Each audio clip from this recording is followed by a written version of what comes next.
shimmers as the dust flies high. Shapes take form under a steady eye. Aliens peeking, trying to All right, invade, good but morning. groupies got We skills should they be can't live. evade. I just got my delay going on as usual. Groupies carving skills all world renowned.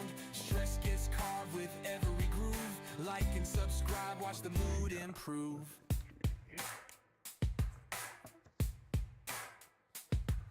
They touch the tools, they knock stuff down. We got Little 70 green hands trying degrees to in the steal shop crown, this but morning. with every cut and every spin, Grumpy's got this, aliens won't win. Man, my volume is still low.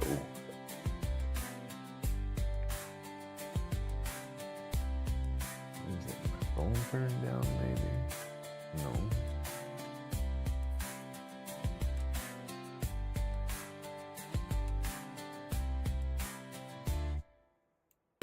Let's see. That bump it up.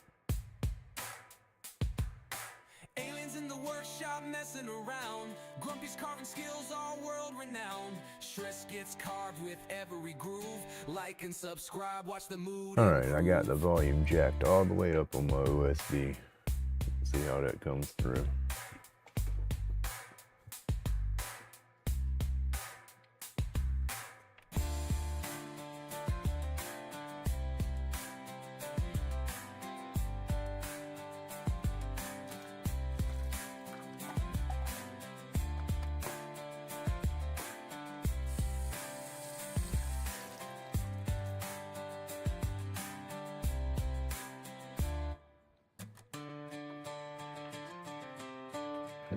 My dog stayed in bed this morning. She didn't get up when I got up.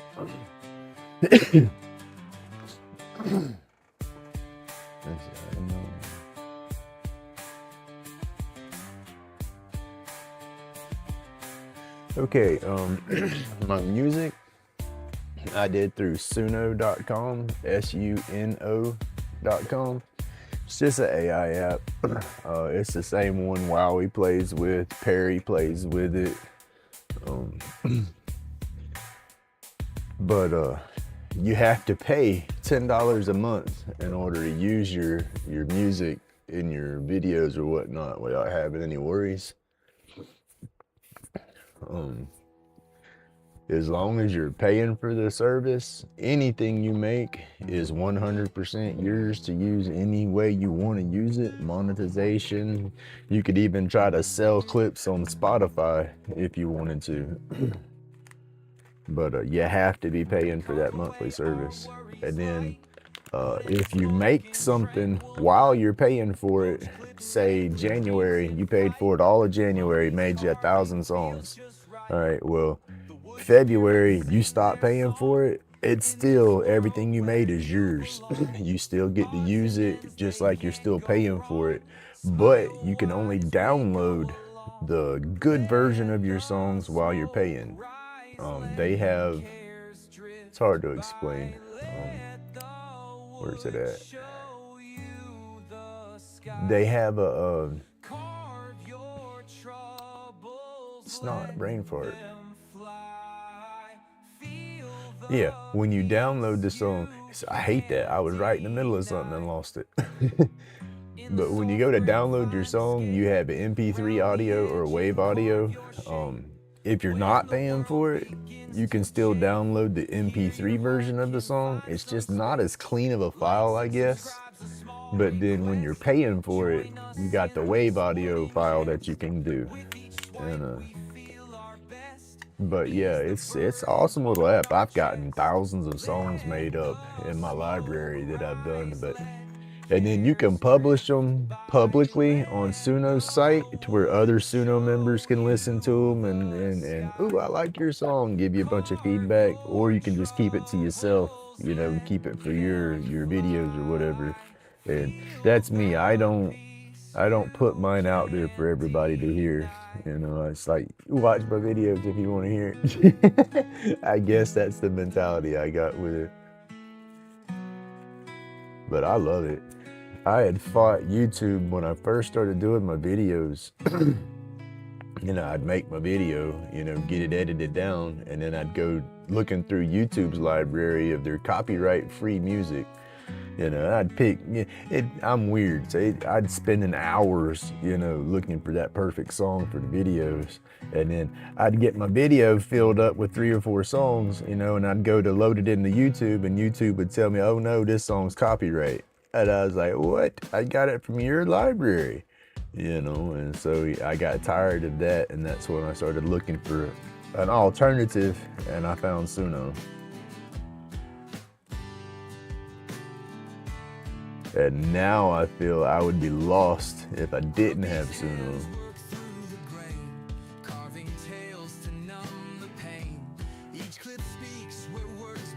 I mean, I got enough songs made that I guess I could roll through everything I had and would always have music, but I try to make new songs for every video. I mean, it's not that I do make new songs for every video, you know, so it's...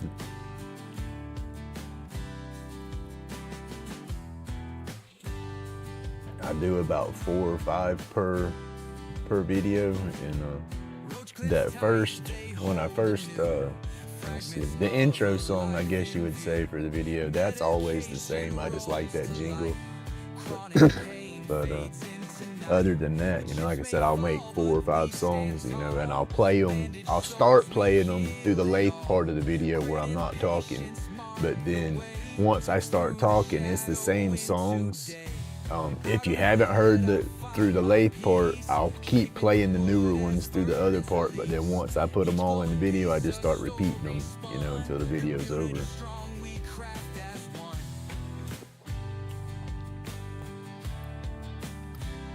Oh, give me some water, y'all. Gots to hydrate, they say.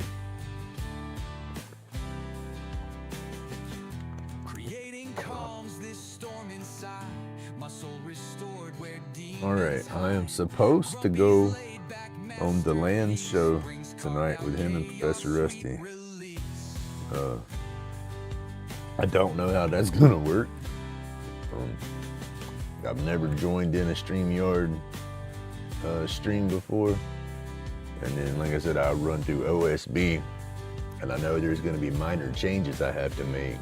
Is there a I don't know. Honestly, I'm not sure. I haven't paid attention to that part of it, but you can play with it for free, you know, before you pay for it. I think you get so many credits, and then I think if you log in, you get so many credits daily they give to you to play around. Because that's what I did. I fiddled with it for a little while and then made a couple of songs and like, dude, I like this, you know, so that's when I started paying for it. That's the only thing I pay for my daggone YouTube stuff, is I got one membership to a creator. That's Jordy Johnson's page. And then that's the only YouTube membership I pay for. And, there's too many good channels out there. I'd go bankrupt trying to support everybody by being a member. But that and Suno, I'm on the fence on wanting to pay for my editing program, but I've kind of, everything going on here lately, I've kind of fell behind on the way I do my videos. I mean, I'm still doing them the way I do editing wise, but I don't want to pay $30 a month for software yet.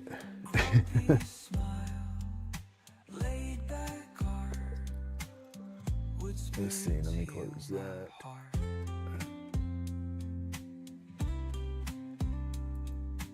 And go back to that. I'm gonna play with another piece of oak this morning to see how it'll turn. See if I can get another little scoop out of this one if it don't have any splits in it. I don't think I got any splits in this piece. I think this piece will be good. But we'll see here shortly. That's what I'm gonna do. Right on. This was the piece we was messing with yesterday. This was turning out okay, but it's just I lost part of it and I got a major flat spot right there, and I'll have to drop it way smaller to get that flat spot out, and then it's splitting right there, so it's liable to do it again. But for the spoon part, I could have cut it off up here on this split and made the spoon. So I might salvage that piece one day, but as of now, it's done. Grumpy smile, laid back art, wood spirits heal my heart. I gotta adjust that camera just a little bit. It does. It's like I want to support everybody, especially the newer channels growing, you know, just to show that love. But goodness, you think all the people that we watch and all the groups that we get into, you know, $1.99 every one of them, you know, it don't take long, and that's my whole monthly budget, or my old monthly budget.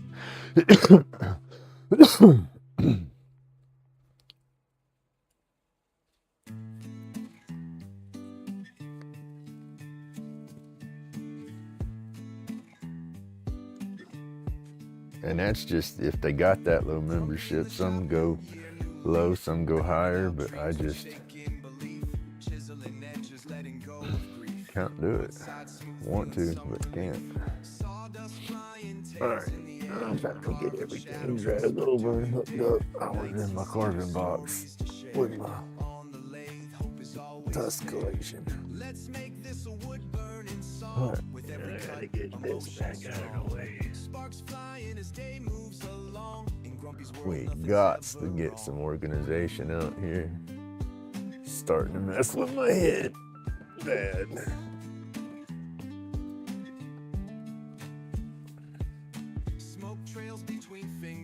There are a lot of junk in here I just need to finally just get rid of. And then I got a lot of stuff that I don't know what to do with, but it's not quite junk. Don't use it enough to warrant keeping it, but at the same time I do use some of it.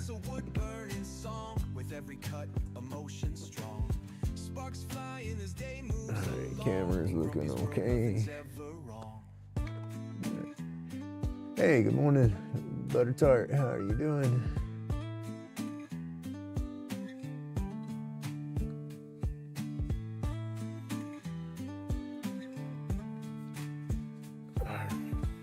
And I got a couple of new songs I've made up for just the lives itself, but I say it's so much junk going on.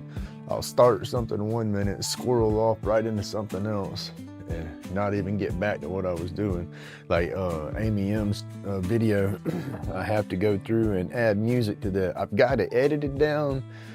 Heck, I've tuned it down to under 10 minutes, and I just got to throw my music to it and then upload, and then she'll be able to put that to her playlist.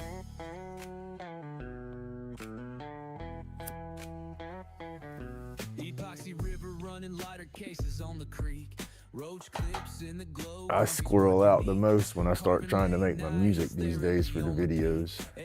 That seems to be hurting me most here lately.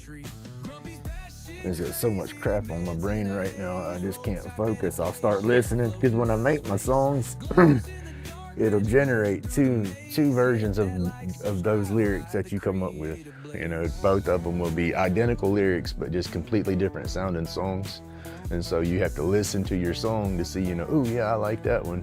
And then you truly need to listen to the Suno songs all the way to the end, because sometimes they just go off track and just have some gibberish in the middle of them or something. And so it's like, yeah, you don't want to use that one. But, so yeah, I'll sit there and spend an hour or two trying to make up 3 songs.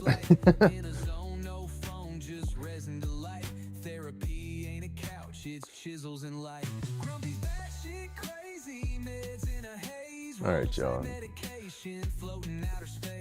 Pacing in circles here, trying to get that cortisol moving to wake myself up before I start getting into my coffee.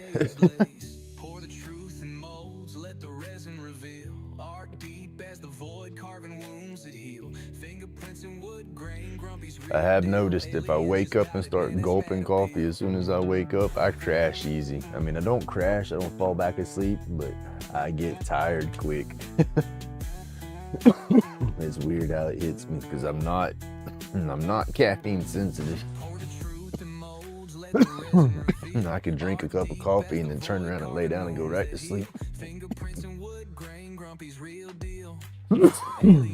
Excuse me, y'all.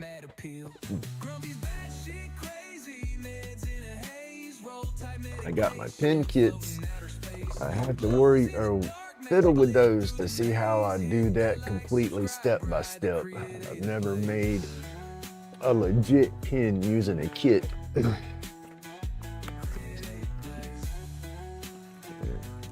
I got 10 kits to go through for some little slimline pens.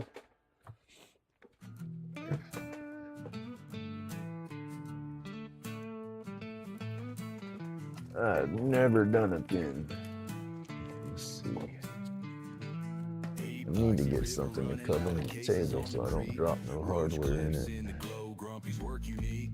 Carving late nights, therapy on repeat. Alien vibes hit wild, art'll never retreat. Grumpy's batshit crazy, meds in a haze. Roll tight medication, floating out of space. Glows in the dark, magic lit through the maze. Hit that like, subscribe, ride the creative blaze. Sharp blade cutting, pouring epoxy to life.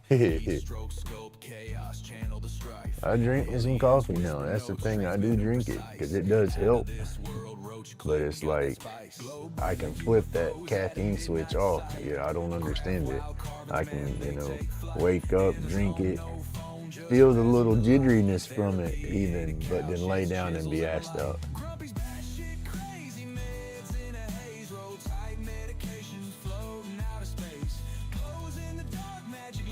Oh, wow.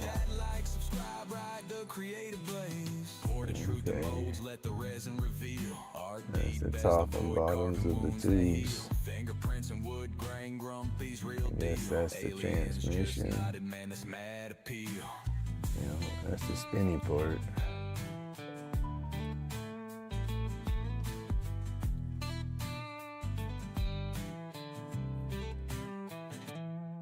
Grumpy's batshit crazy, meds in a haze, roll tight medication. See, they expect you to know what you're doing. Because this is all that comes with the kit. There ain't no paper telling you to insert this first, do that second. No, sir. They figure you know what you're doing if you order their kit. Because I don't know what the flip I'm doing. I do, but I don't. I've watched it done a bunch of times, but I've never studied it like, hey, I'm fixing to do that. So I know I got to get this center and drill it out for my tubes to go in, and then you cut those off and you take your barrel trimmer and you trim your pieces down to where, your wood's just flush at your brass on each end, and then you lock those on your mandrel and turn them. And I know that's gonna go, let's see, that would be the centerpiece. I guess this and this, they go in through for the top. And I imagine I have to look to make sure because that imprint's not dead center. So, but I imagine the brass goes to the top of it like that.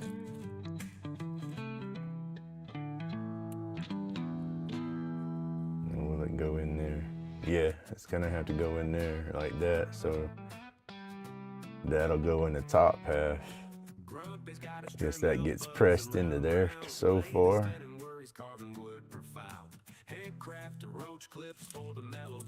Kind of like that, and like that. I think I got it figured out.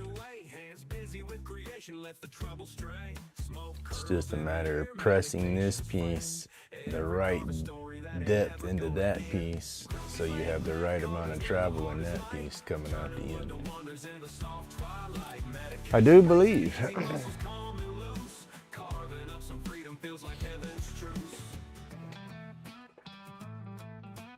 That's one of them typical guys. I don't like to use directions, but buddy, if I got them, I'm not afraid to look at them. But I do like to try to figure stuff out like I just did there before I look at the instructions. Kind of helps it click better for me. Hey, good morning, Mr. Roy.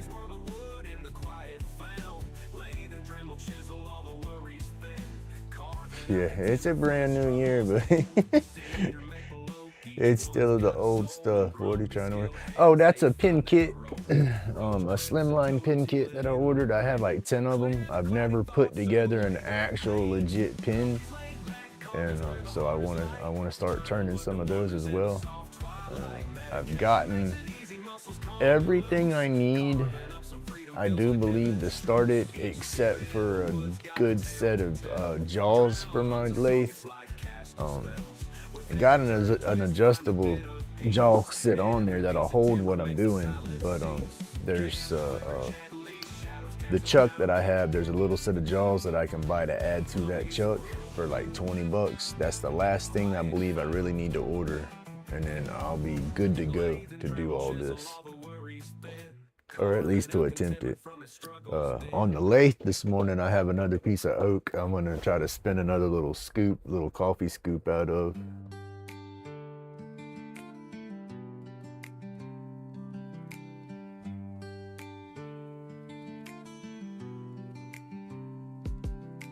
Grumpy's hands, they shape the flow.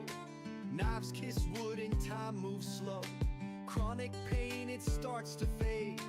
Healing in these grooves we've made. Oh heck yeah, I bet you're gonna have fun with that bandsaw.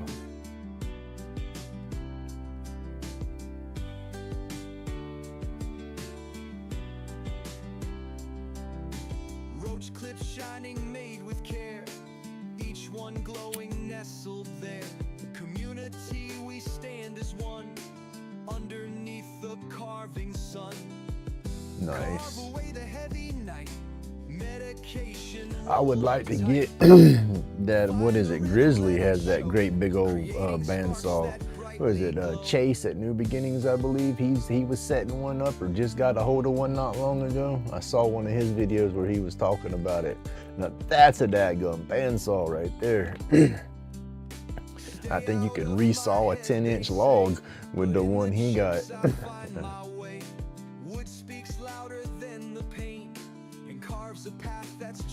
The bandsaw I have is a Ryobi.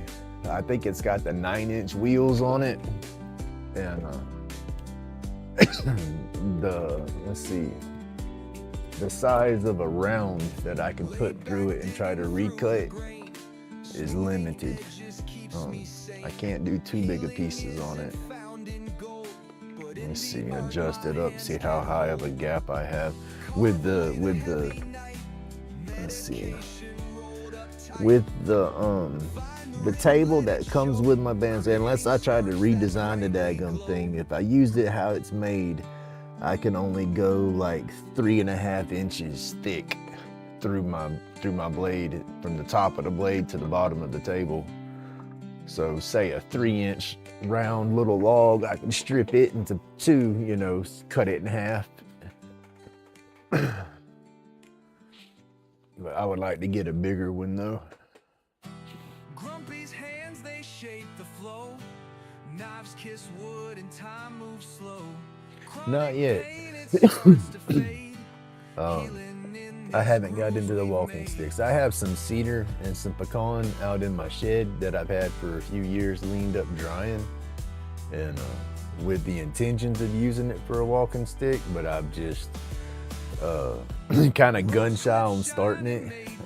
I would like to get, I can't afford to afford them for that 1/4-inch drive bits, but I want to get one of those Weber flex shaft deals just to make it a little easier. The pieces of wood I have, they're so thick, and my Dremel is about the only carving tool I have to work them down, and I feel it would just be too much work on my Dremel. And I need to get a die grinder with a big bit, or get that Weber model, Vivor, or however you pronounce them. But in the chips I find my way. Wood speaks louder than the pain, and carves a path that's joy ordained.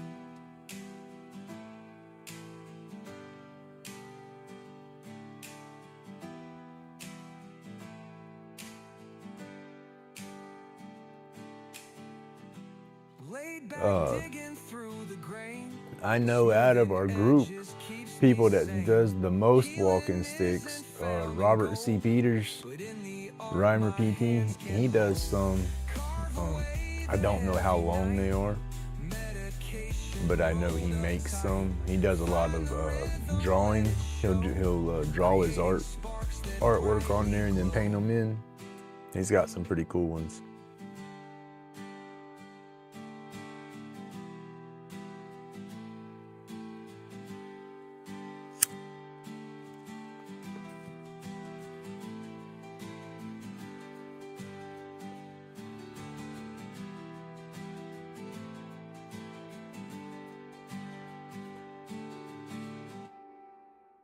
Sasquatch people, I feel. I'm not 6'6", but I'm just was almost 6'1" when my back issues and stuff started kicking me real bad, and then I guess over the years and gravity, I'm just at 6 foot and barely under it now.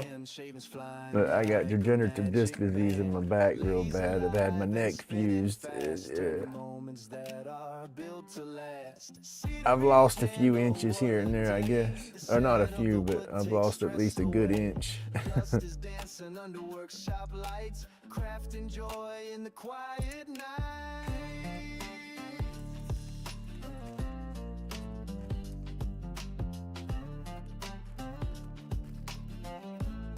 But these kits, I have some that are got the gold, the silver, and I think gunmetal for the hardware on them. Or black, I guess black. Yeah, you can see where the end of it's black instead of gold. And then I guess the washer in the center, and then the clips. There's three different color packs that came with them. Wasn't that bad of a deal, I guess. I probably could get them cheaper, but I don't want to get the cheapest kits when I'm learning how to do it, because I figure that might make it a little harder and not make the process enjoyable if I have a cheap kit and I'm having to fight the whole time. Once I figure out what I'm doing and got it down, then I'll work out sorting out better or cheaper sets or whatever. Is flying, every turn feels like dreams are trying. Stress and pain melt far from sight. Cedar Wonderland feels just right. Cedar in each hand, oh what a day. The scent of the wood takes stress away. Dust is dancing under workshop lights. Crafting joy in the quiet night. Yeah, I don't knock on the homeless people. I mean, some of them truly can't help their circumstances. Some of them can, but choose not to, but a lot of them really can't. You know, I'm not far from that position myself in my current situation right now. I'm not homeless, but I'm fixing to go through a daggum divorce. And if it gets ugly, then I'll walk away with a chunk of money, but nowhere to live, you know, and I don't make enough money on my disability to go put myself in an apartment complex or something right now and pay rent. I'd starve. I'd be able to pay my rent if I was lucky, but I wouldn't have money for bills, or I could pay my bills and wouldn't have money for rent. You know, so I mean, yeah, some people it's a domino effect for most. You know, you don't choose to be homeless, but you get sick, you lose your job. You know, your creditors, your bill people, they don't care that you don't have money coming in. They want their money. You know, so if power starts getting shut off, you get evicted. You know, it's that domino effect. You know, good people, they just fall down, you know, and then when they fall down, it gets so dang rough, some of them fall to the drugs and the alcohol, you know, because they don't know what else to do. You know, nobody really wants to help nobody in these systems. You know, you have all kind of government programs out there, but they're all just a freaking tax write-off joke most of the time. People laundering money just to do shit illegal. But, oh, we're gonna help people. You know, I'm sorry, but that's how I feel about some of it. You know, there's, like I said, there's people out there that can truly control their circumstances and just don't care to. They'd rather be a bum and take the handouts but then you got ones that honestly don't know what to do and don't know how to get out of that situation. Healing in the hands, therapy in the air. Lathe spins eternal 'cause Grumpy truly care.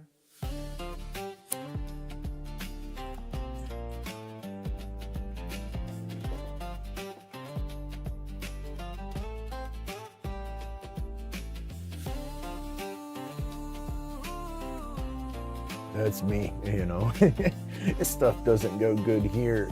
I don't know what I'm gonna do. That's half of Grumpy's problem here lately. That's why I ain't been, I guess, I've been here, but not been here. I don't know how to explain it. But I mean, that's just how it goes, so that's life.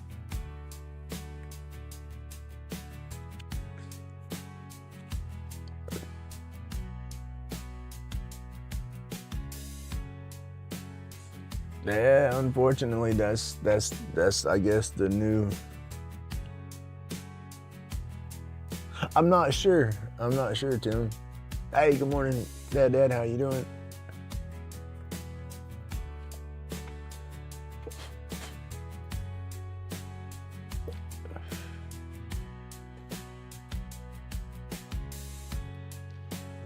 For me to do walking sticks, I'd have to go outside, I guess, to carve those more. Definitely not set up to work on them here inside and keep my dust and stuff collected. My carving box is too small to put a walking stick in and work on. It wouldn't be hard to modify it though, I guess, to be able to contain a stick. It'd just be a pain in the butt. Oh. Excuse me. I'll fix it. Turn the lathe on and get at it.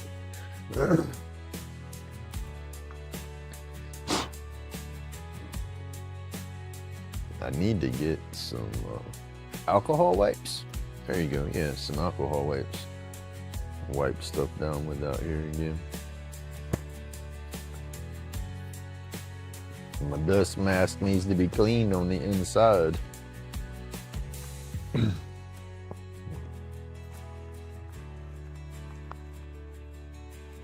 Make sure we don't got no creepy crawlers hiding in there.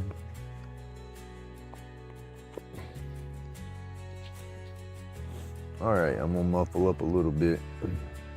That's what I like about this dust mask and the way the microphone works is it doesn't muffle as bad as I thought it would, but it does muffle up some.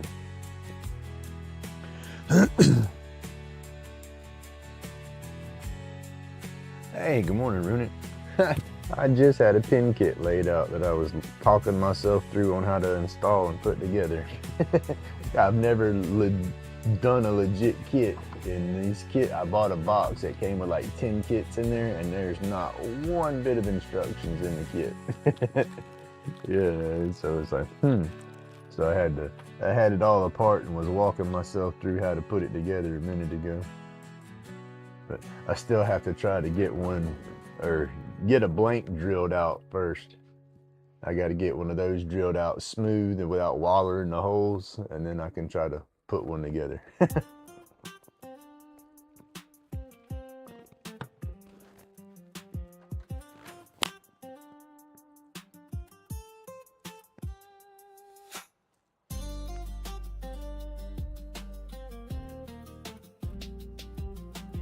And then if anybody's watching, if y'all tune in to DeLand's channel, I'm supposed to be one of the guests on that thing tonight.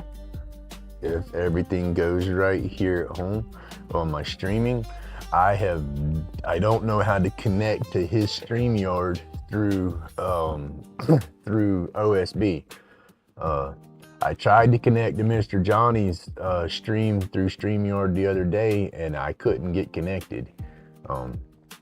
But I didn't know that I was supposed to start the virtual camera and all that stuff on OSB. So I'm hoping I have it figured out now. DeLand's supposed to get with me today and do a test run to see if I can get it. If I can't get it to go through OSB, I'm just gonna connect through my phone, I guess, and have it on my tripod.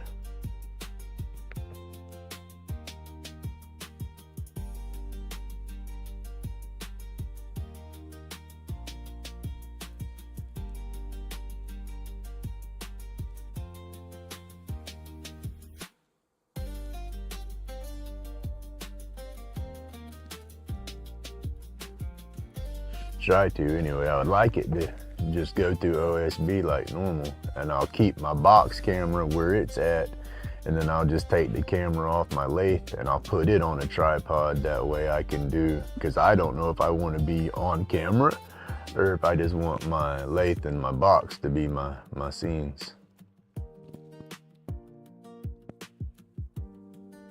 Morning, Bazzy.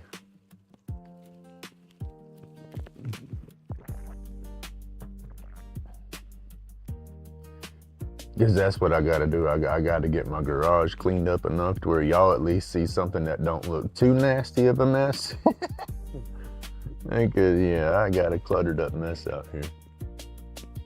All right, I'm fixing to rotate my, what camera are we on? Okay, I'm at the lathe. I'm fixing to rotate my bit right here. I sharpened it not long ago, but I've been beating on some oak and some epoxy on this edge, so I'm gonna rotate and get me a fresh edge. This corner, that's the thing about the square cutters. If y'all watch when I use them, I don't use just that edge when I'm doing it. I'll get in there and get it angled and be using both corners, you know, at the same time, working it around. And the same way with my triangle deal, I'm using the, yeah. Not, what does it say, not orthodox? Is that the word? I don't know the correct word. I don't use the tools correctly. How about that? I don't know what the hell I'm doing. I'm trying to learn, right? I've been playing with the lathe for a couple of years, but it wasn't really as consistent as I am now.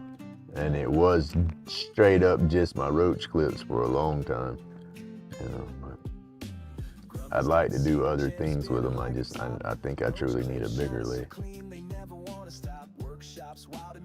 So don't want to burn this motor up. I've already burnt this motor up once. And that's what got me back off the bigger pieces.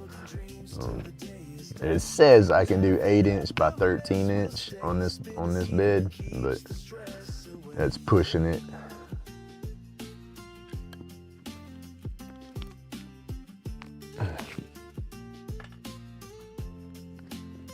Glasses, I need my glasses. Cannot wait. I have new glasses coming from the optometrist, but I'm not sure if they're gonna have the script right. I just gotta cross my fingers and hope they do.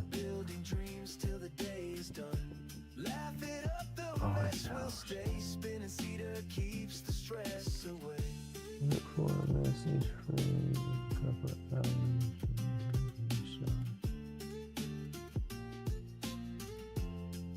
oh, that's okay, Runic, that's fine. Real, what do they say, real life, that's first, for sure. How is she doing with her knee? I hope everything's working out good and she's got the mobility coming to it. I imagine it's still kind of sore. Hey, good morning, Miss Daisy. How are you doing? Two dudes, good morning. So I'm checking chat, looking through, trying to make sure I did. If I missed anybody, I'm sorry. Good morning and thank you for tuning in. Cleaning my glasses right now, fixing to get on the lathe.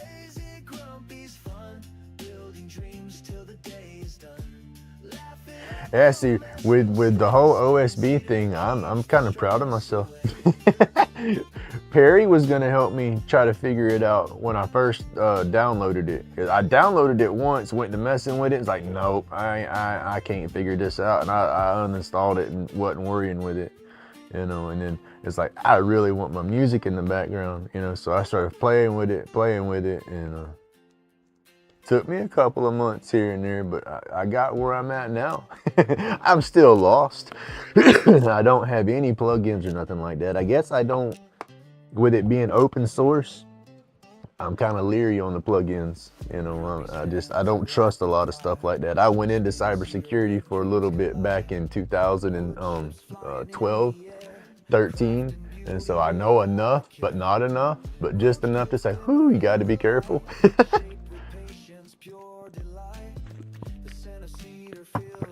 All right, y'all, babble. I rotated my tip on my square cutter, so I'm gonna start knocking this round. and then see how the wood's looking and see if we got any internal cracks or anything. And once I get it round, if it's clean, I'll do, see how do we do it? I don't know, I'll figure it out. It just depends on how it's going with the flow. Like I said, I don't try to plan it too much, because most of the time when I try to plan my shapes, that's when they always go bad. If I just go at it and that they turn out okay, I guess. But here comes some noise.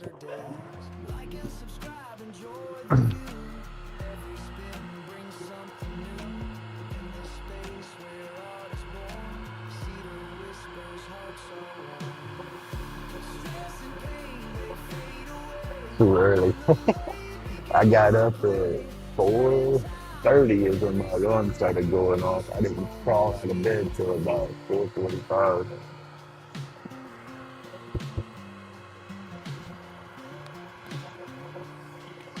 Oh, get this daggum Santa Claus beard tucked into the mask here.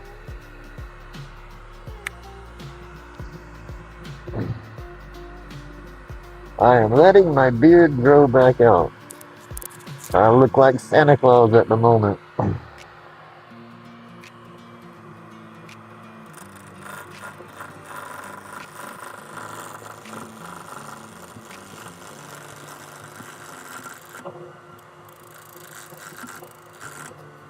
Now, is the equipment noise too loud?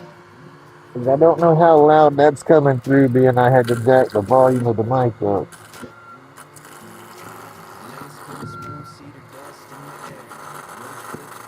I need to get a better setup. I want to set up like Mr. Roy. I want to get that leather headset eventually.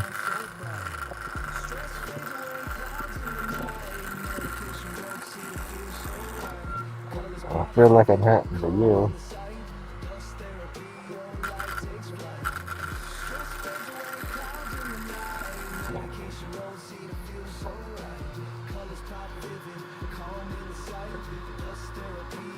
All right, Runic, you have a good morning.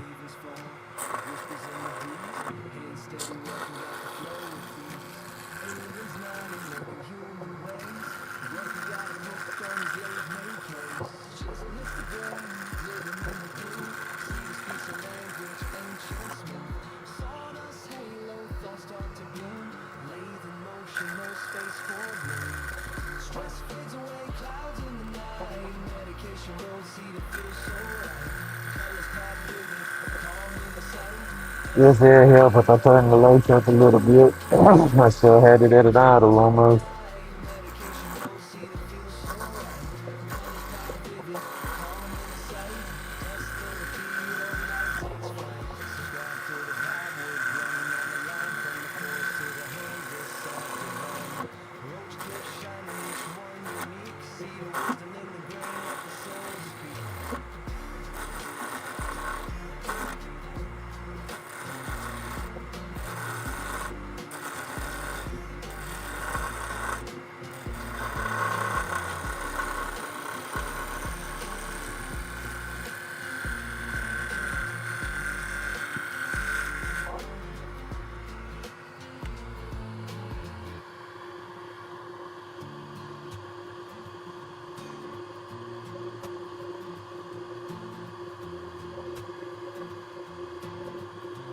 You'll get there.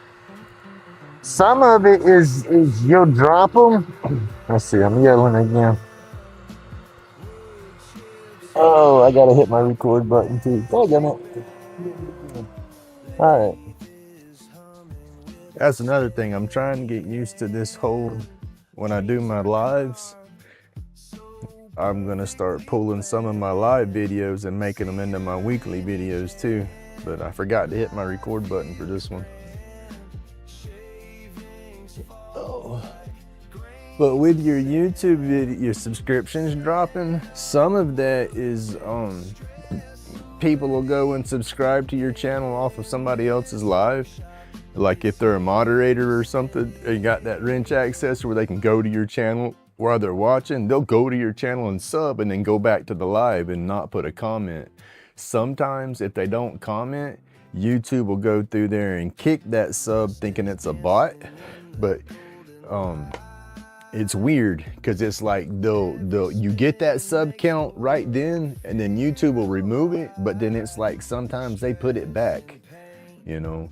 And then some people just randomly sub, and then they'll go and see, oh, I don't like this content, and then they unsub. Because I've done that. It's if you try to watch your numbers like that, it's gonna make you miserable almost, because your numbers climb and drop so frequently. Hey, good morning, West Country.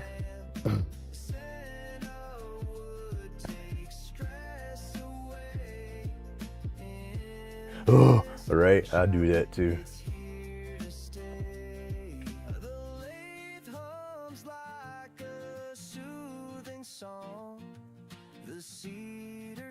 But mine do that, and I put mine off to just my 420 content. You know, I'll be in a bunch of lives and stuff, and people will jump in there and say, hey Grumpy, I subbed to you. I'm like, awesome, you know. And then I feel they go back and actually watch one of my videos, like, oh no, he's just a stoner, and then unsub from me. That's how I felt on a lot of mine, because mine was doing the same thing. I'd gain 15 or 20 and then lose 10, and like, dang. You know, but then gain 5, you know, I'll look at it 1 minute and it's dropped, you know, and then I'll look at it an hour later and nobody's even watched the video, and the numbers have climbed back up, you know. So it's just weird how YouTube works. And then your watch hours, that stuff, that rolls, that rolling calendar. So if you gained 1,000 watch hours through videos yesterday, well, the very next day, you lose. It's hard to explain. You have to look at it like 30 days. Say 30 days is what was in a year. Okay, say day 1, you made 1,000 hours that day. Well, come day 30, you got your total count. Well, when you roll, it's hard to explain it. You drop a day on your hours, but you gain what you made that day. But it's that rolling calendar. So your hours will continuously change too. So you have to keep that in mind. That's what I'm trying to say. I confuse myself half the time. All right, let's get back at this. I got my stuff recording now. See, this will all be voiceovers right through here, because I'm gonna put this in another video too. That's one thing I like about the OSB that I just learned. You know, I can stream live and then also record my stream and then come back and take that record. There you go, Miss Daisy, you know about that rolling calendar. I can't explain it. I understand how it works, but I can't explain how it works, if that makes any sense.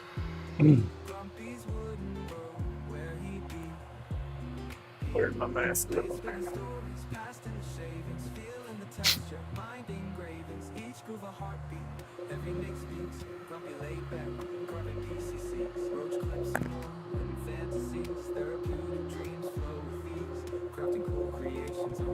All right, here we go.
Hey, good morning, sir, bro.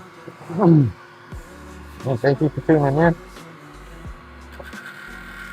Miss Daisy, I subbed to your puzzle channel yesterday.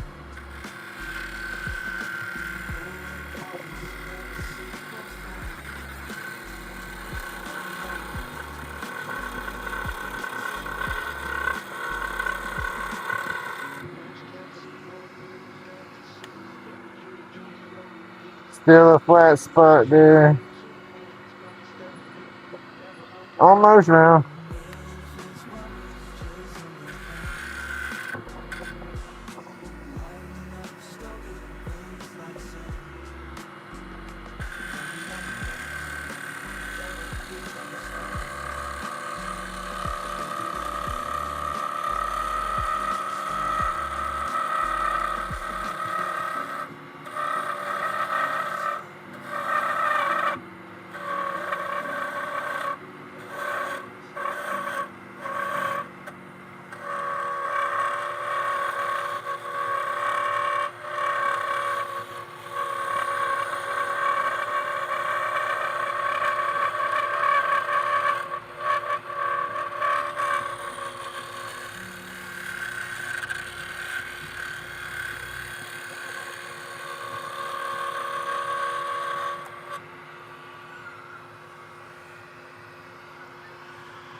There you go. I don't proofread. I'm the same way. I try to use the talk to text sometimes, and then my phone don't pick up my pronunciation too well on half my words. Uh-oh. Okay, I thought we lost music.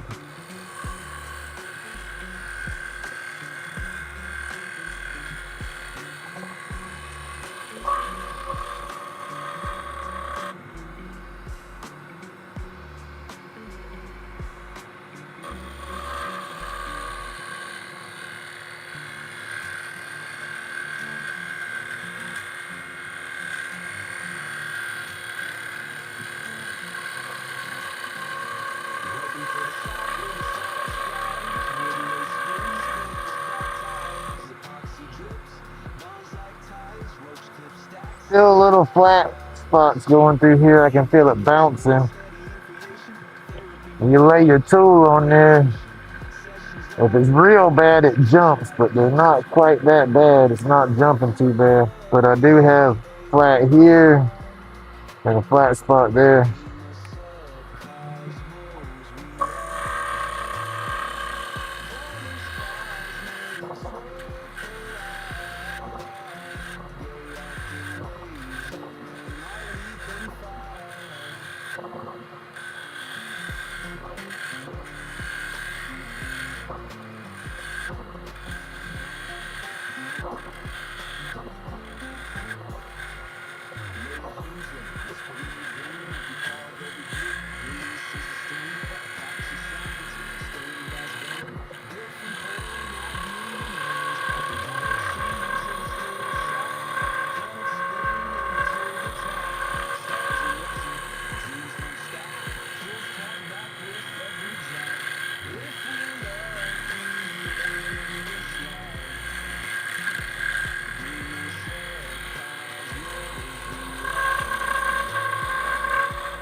I think that's almost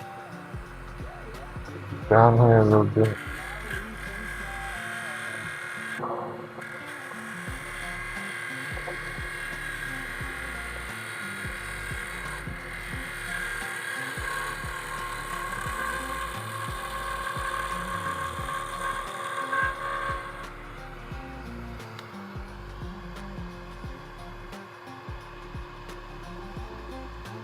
No, I don't right now.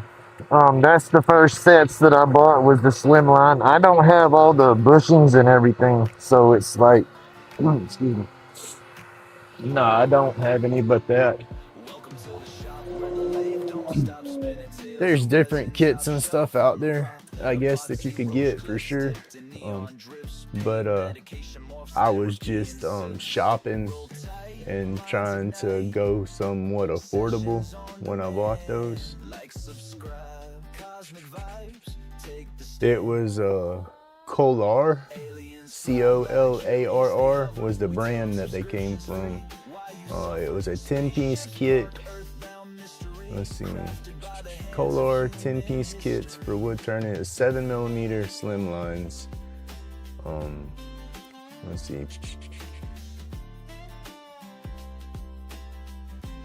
Let's see, it has it advertised Colarr 10-piece pin kit for wood turning, 7mm slimline pin twist kit with refill lathe turning supplies for office making. It did not come with any of the bushings, you know, but it's the standard 7mm, so I guess it was to be the 7mm bushings and all, and I ordered some of those. And then I ordered this kit. And let's see. I got the assorted color kit, and the assorted color kit come with, oh, here I got directions now. I'll be damned. I gotta print that out.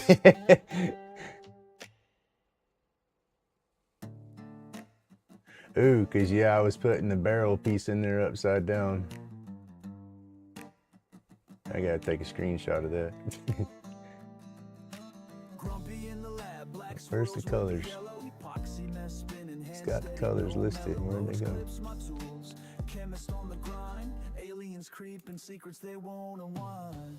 It's a black, silver, and a gold. Basically, is the hardwares for those. But you can order that kit. If you wanted them all silver, all black, or whatever, you can get 10 of them silver, or 10 of them black, or 10 of them the gold. But I bought the assorted. The gold and the silver, those are only $27.99 for a 10-pack. But then the assorted and the black are $29.99 for a 10-pack. And I didn't know what would be popular and what would work better with my colors that I do, so I went with the assorted, so I'd have a, you know, just a variety to figure it out.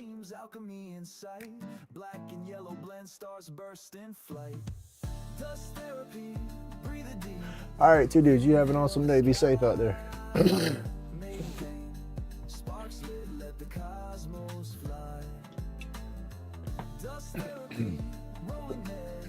Sit down for a second, get off my feet.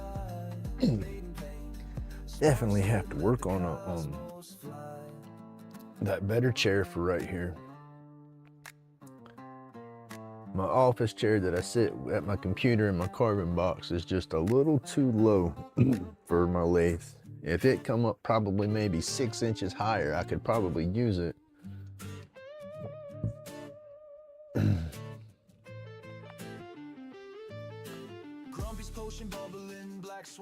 Thought about doing like a box to stand on or to put my chair on, but then that's just gonna be too much of a damn trip hazard for me.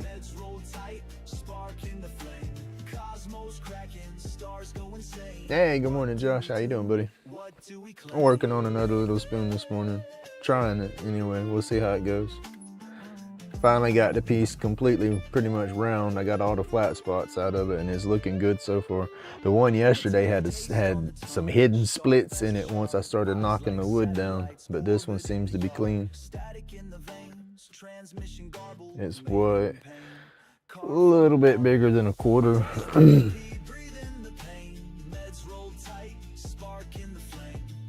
So I'll bring it.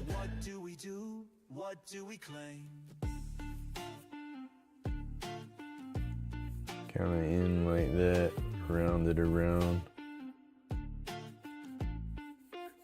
And the piece down here and then bring it back out down here, some shape. Something to that extent.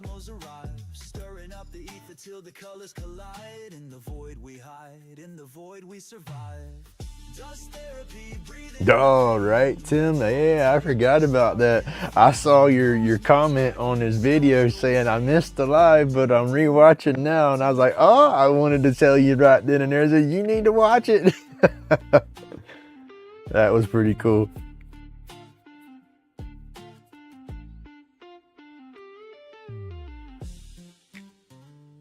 Oh, I gotta look. Did he get the video dropped yet for everybody's watchers? I didn't notice that. I went to bed kind of early last night.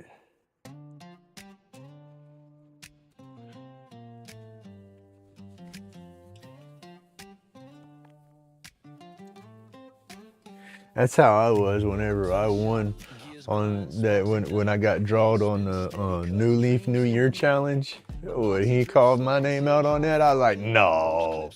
Because I've gotten lucky and I've won a couple of challenges that Jordy's had, and then that New Year New Leaf when I was lucky and I got one of Wowie's carvings, the what did he name her? The Nefertiti, I think is what he called her, alien head that he done. That is a cool piece. It's on that burl as the base, and then it's got like a dowel holding the head that he carved.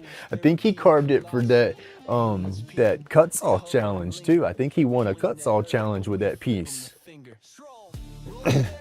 And then when he sent that to me, I was like, oh, that was just too cool. Because I love aliens and stuff, you know, that was just awesome. I got a Jordy Johnson wood spirit on my wall that's on a monster piece of bark. When he says dinosaur bark in his videos, this has got to be a piece of dinosaur bark. Because it's a big old piece of cottonwood. It's almost 1.5 foot long, and it's like 2 inches thick at the narrowest point and like 4 inches wide at the widest point, and then from top to bottom it's like almost 3 inches. And I was like, goodness gracious. But I got a wood spirit from Jordy on that, and then I got one of those the antique cedar fishing floats, buoys and stuff that he's been carving on. I have one of his eagle heads with some abalone shell in the eye. Oh, and then now I'm sorry. He just called me the Jordy Johnson groupie, okay? I'd go to every one of his flipping concerts around here if he did concerts. But that New Year New Leaf challenge, he donated that Jordy donated the some carvings to that competition, and he donated his old Marathon 3 micro carver, and I won that, and that is just flipping too cool for me, because it's like that's a tool Jordy Johnson actually held on to and was power carving with and making wood spirits and stuff. And like I said, Carving Fusion, he's my hero. I owe a lot to his channel and everything. I was in a nasty place in my head when I found Carving Fusion's channel, you know. So yeah, that's a lot of influence with my carvings for sure. But having that micro carver and stuff, that's just too cool. Like I said, it's a little buggy. The insides, the dial for the because it's variable speed, that dial is jacked on the inside, so it's just one speed. So I don't know if it's wide open or halfway or what, but it works for what I use it for. I use it on my little lighters and my little roach clip spirits. And so I love it. I want to take it apart, you know, and fix it, but at the same time, I don't want to touch it, because I want to leave it just the way it is. Call me crazy. Hey, good morning, PK. How you doing, buddy? Working on another little scoop here. I'm just babbling at the moment. I don't know if anybody caught the video. Well, I haven't dropped the whole video, but this was the first one I did. I hollowed it out with the Dremel and make it a little coffee scoop. The hole right there where my live center was, I'm gonna put a little hook, little eye hook into that to where I can hang it up and just use it for coffee. That's it, exactly. That's exactly how I feel, you know? A broken Bob Ross paintbrush is just as good, right? And that's how I feel. When I plugged this up and hooked it all up and I hit the foot pedal, I was like, oh, wait a minute, it ain't working. And jiggle the wire a little bit, it goes to working. It's like, okay, oh, that's just a loose wire. I'm good with my hands, you know, I could fix that. You know, and then the dial on there, like I said, the adjustment for the RPMs, it don't adjust. And it's like, you know, but the tool, when I turn it on and hit it with the foot pedal, I don't know if it's wide open or where it was messed up at, but it's running at enough power to where it's completely usable for me. So I still love it either way.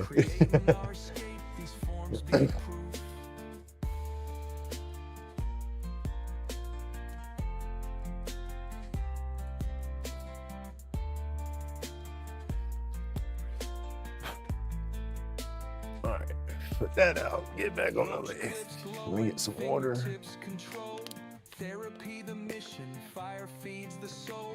Ink in the wood grain, carving out holes. That is one thing I am bad about doing, is not drinking enough water. Oh no, it's up there, it's official. The land just posted. Join us tonight as we sit down with Tim from Grumpy's LaidBak Carvings. Dun dun dun dun. It's official.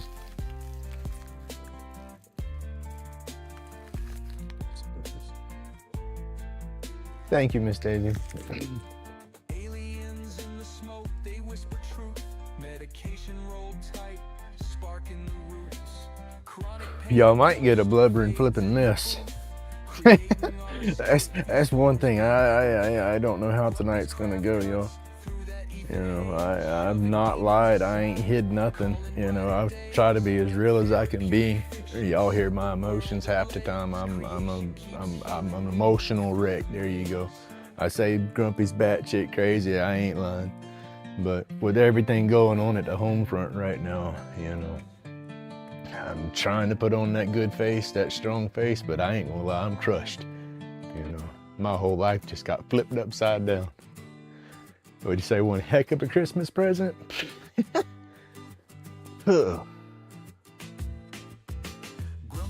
I got the bomb dropped on me on the 28th.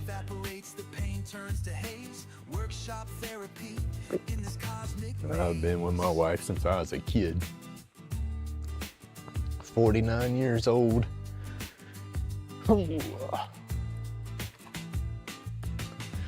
Fixing to be single. I ain't been single.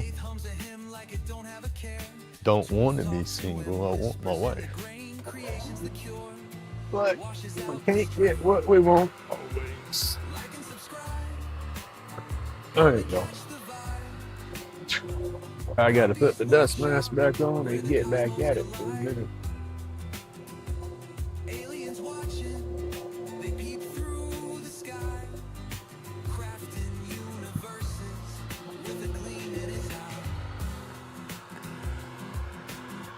It is the I will tell you, it is the Win model number 3421. It's got a 3.2 amp motor, 750 to 3200 RPM, 12 inches on the bed between centers, 8-inch swing, and it's the 1-inch by 8 TPI MT1 taper. And it says it weighs 45 pounds.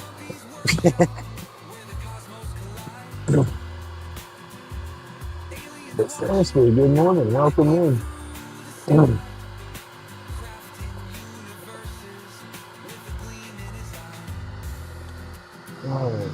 put my mask back in here.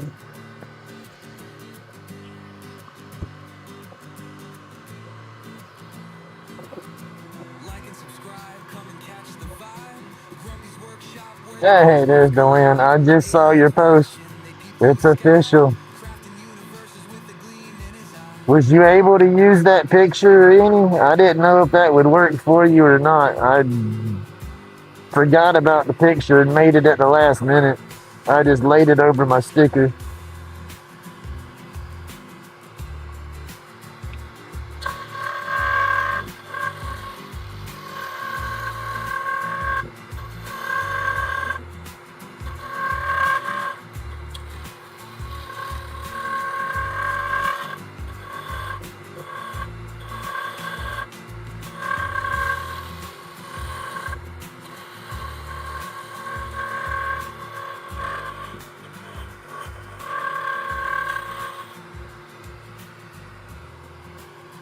Hey, Spike, good morning.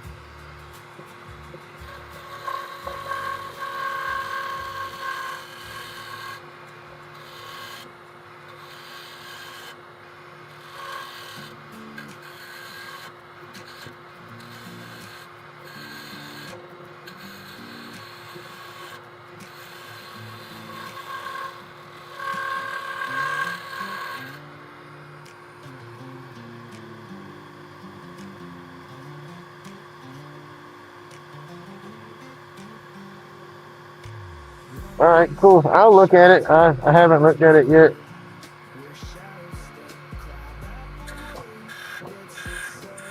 We do got to try to do the dry run to see if I can connect in. I tried to connect into Mr. Johnny's live the other day, and it was getting me in the studio, but it wasn't connecting to my camera or my microphone. But I didn't know what I was doing. I've Googled it, and I think I've gotten it figured out through Google, but we gotta check it because I really don't know what I'm doing.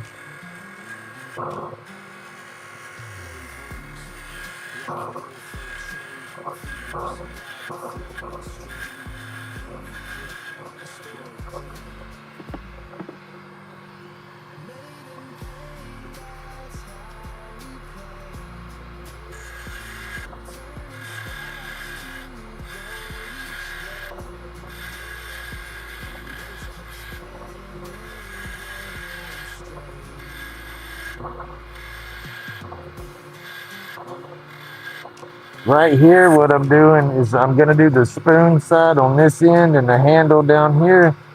I'm just bringing this down close to my finished edge, and then I work my shape, but I can't get it too close because it'll get fragile. But I need to know where it's gonna round up at to kind of gauge how big to make the spoon part. Hey, good morning, Rubberneck.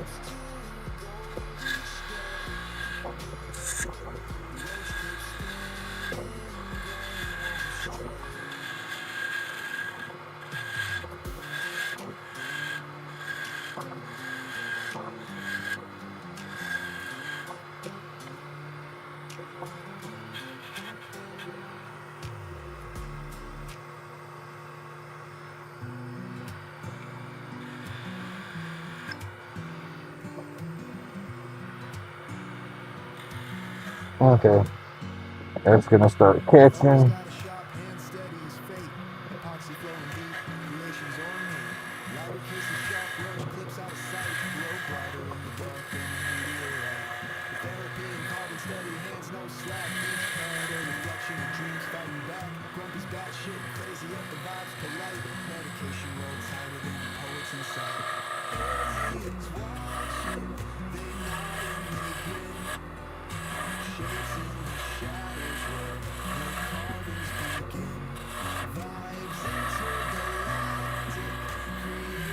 Trying to be too aggressive.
All right, Glenn, you have a good morning, buddy.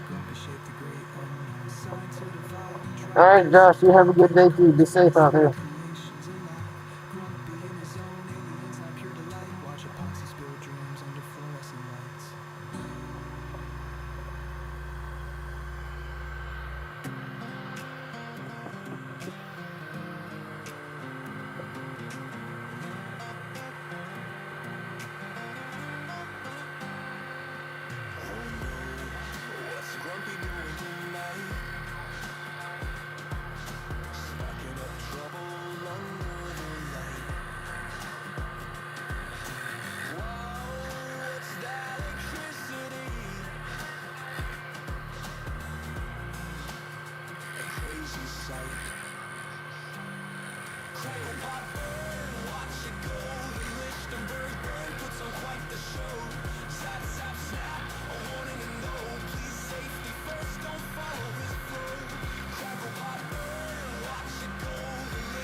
Sorry, y'all, I'm getting in the zone trying to shape that in. Trying to keep that. I'm looking at my line and I can see it all broken. You know, it's not. I'm trying to get that. I don't know what I call it. Trying to get that flow. There we go.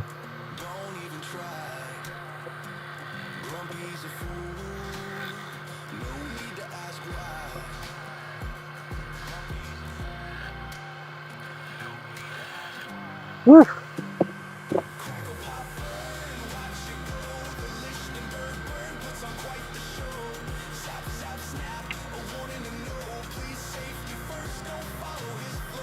Oh.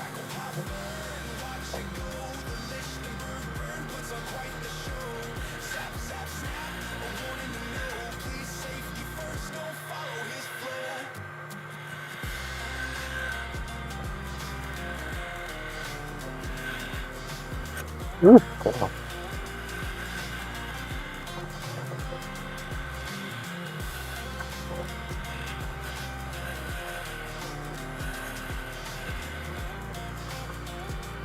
Okay. I don't need to go no smaller down there, but I need to. It's getting close. I need to work the rest of this out so I don't snag and break it right there.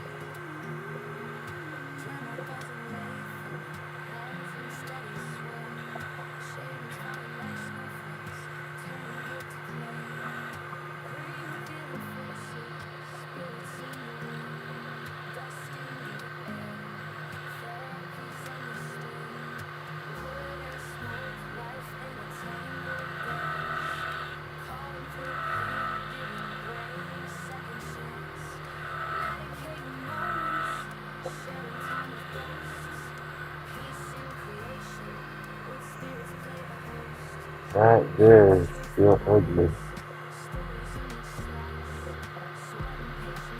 And I can sand that up.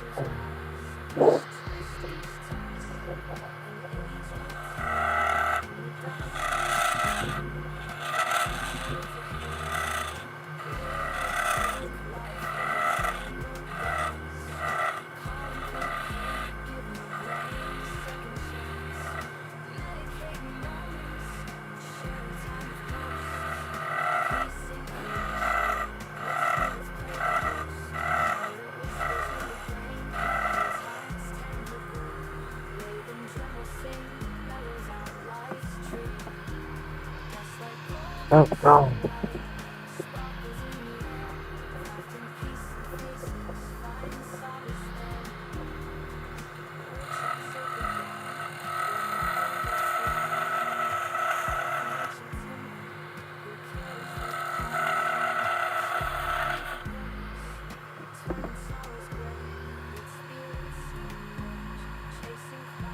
Yeah, probably.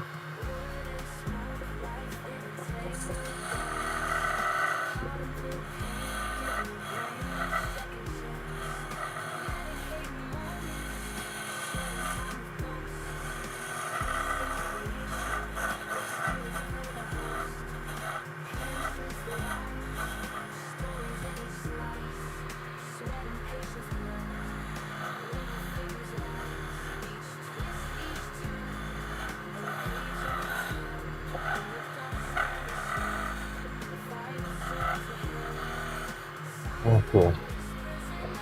This is gonna be a little tedious to get the tool marks out of.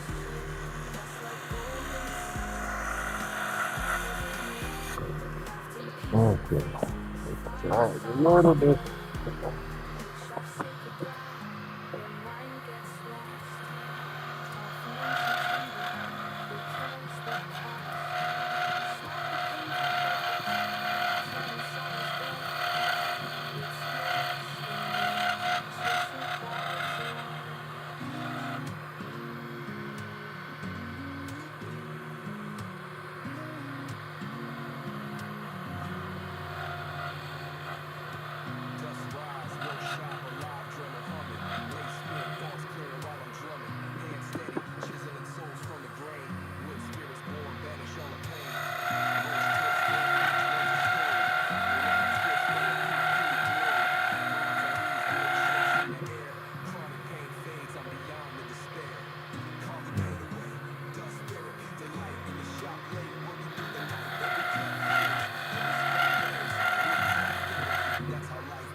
Ah, where'd it go?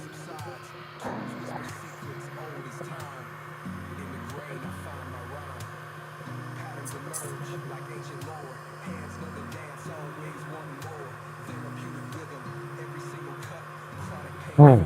Oh, I done cut it too thin. I got an idea for one too. Not this one.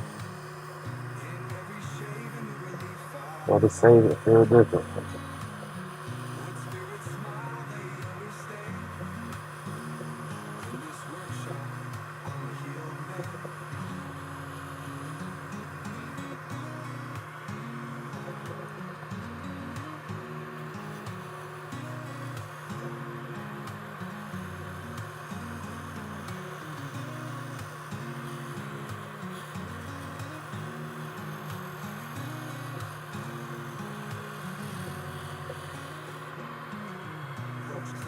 I gotta let the dogs out. Hold on now. Oh, oh man.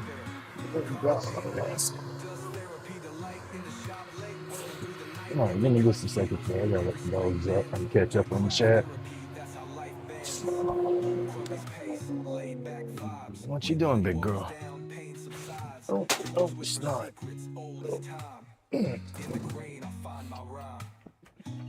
You sleeping good? You look like you still asleep.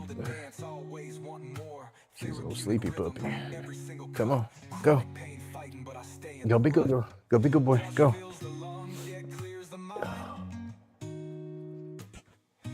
Oh yeah. Fires up this morning. It ain't that bad. My son, he's 19. He's been driving for a while. He's just not the best driver and don't have a whole lot of drive experience. But he's got his grandma's car this morning to take himself to class. So I don't have to go anywhere today.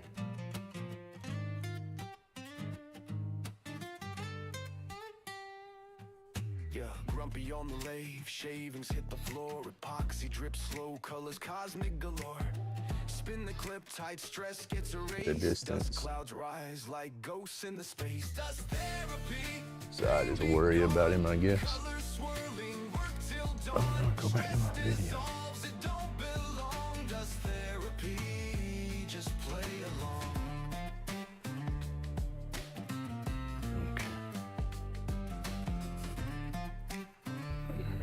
Put my glasses on so I can see.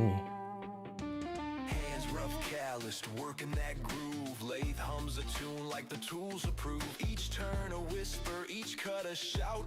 Life in the sawdust, what it's all about. To each their Is you done? the craft's a Come on. zone. The poxy Pepper, go be good girl. minds alone. Go on, Lathe the go do the structure, doops. you feel the tone. Colors bright, Yeah, she's like a kid. She goes out in the yard. I tell her, go be a good girl, go doopy doop. And she'll go do her number 2. She squirrels bad. She just, I don't leave them outside by themselves. I got a fenced in yard and it's all fine, but I'm just real funny with my animals. They're more my kids than my animals. She's not used to being in the yard by herself.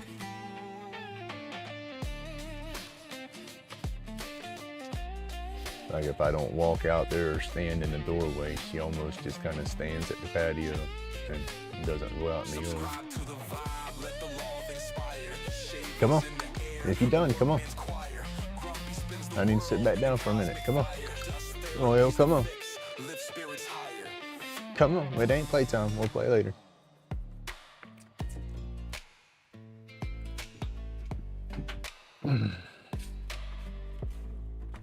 All right, go lay down. I'll feed you on a little bit.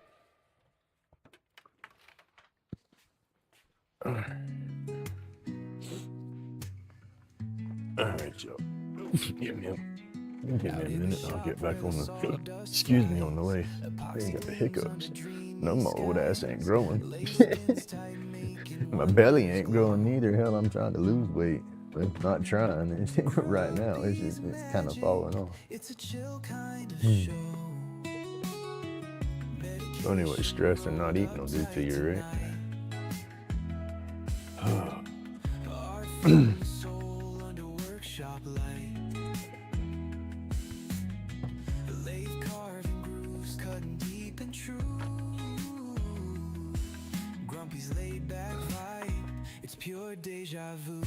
I think I'm gonna try a pin later today, maybe. What's holding me back on doing a pin right now is my jaws for my lathe don't grab small enough to hold my blanks center and true. And then drilling them out, I'm just beginning to try to use my lathe and the tailstock as a drill. And so I'm learning little things that I have to do with this lathe. Just the way the mechanisms work on it, it's kind of sloppy on the tailstock. I have to hold everything and just go real slow. And I can't rush when I'm trying to drill them out.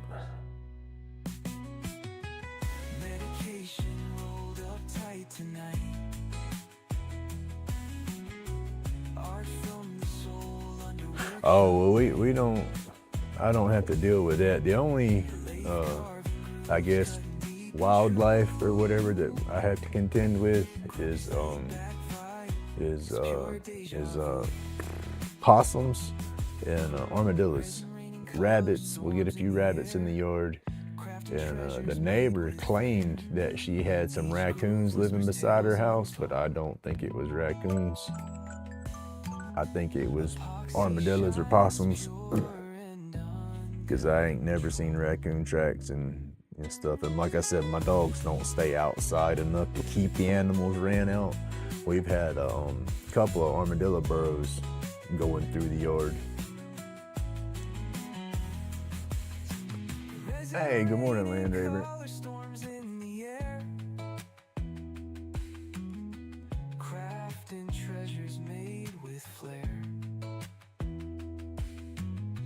I don't want my dogs to get out. And that's always been a fear of mine is, they get out, get run over, or get in a fight with another dog, or just the fines from the pound or something. I know the first time you're just gonna get a warning, contain your animal, but that's just it. They're not my animals, they're my fur babies.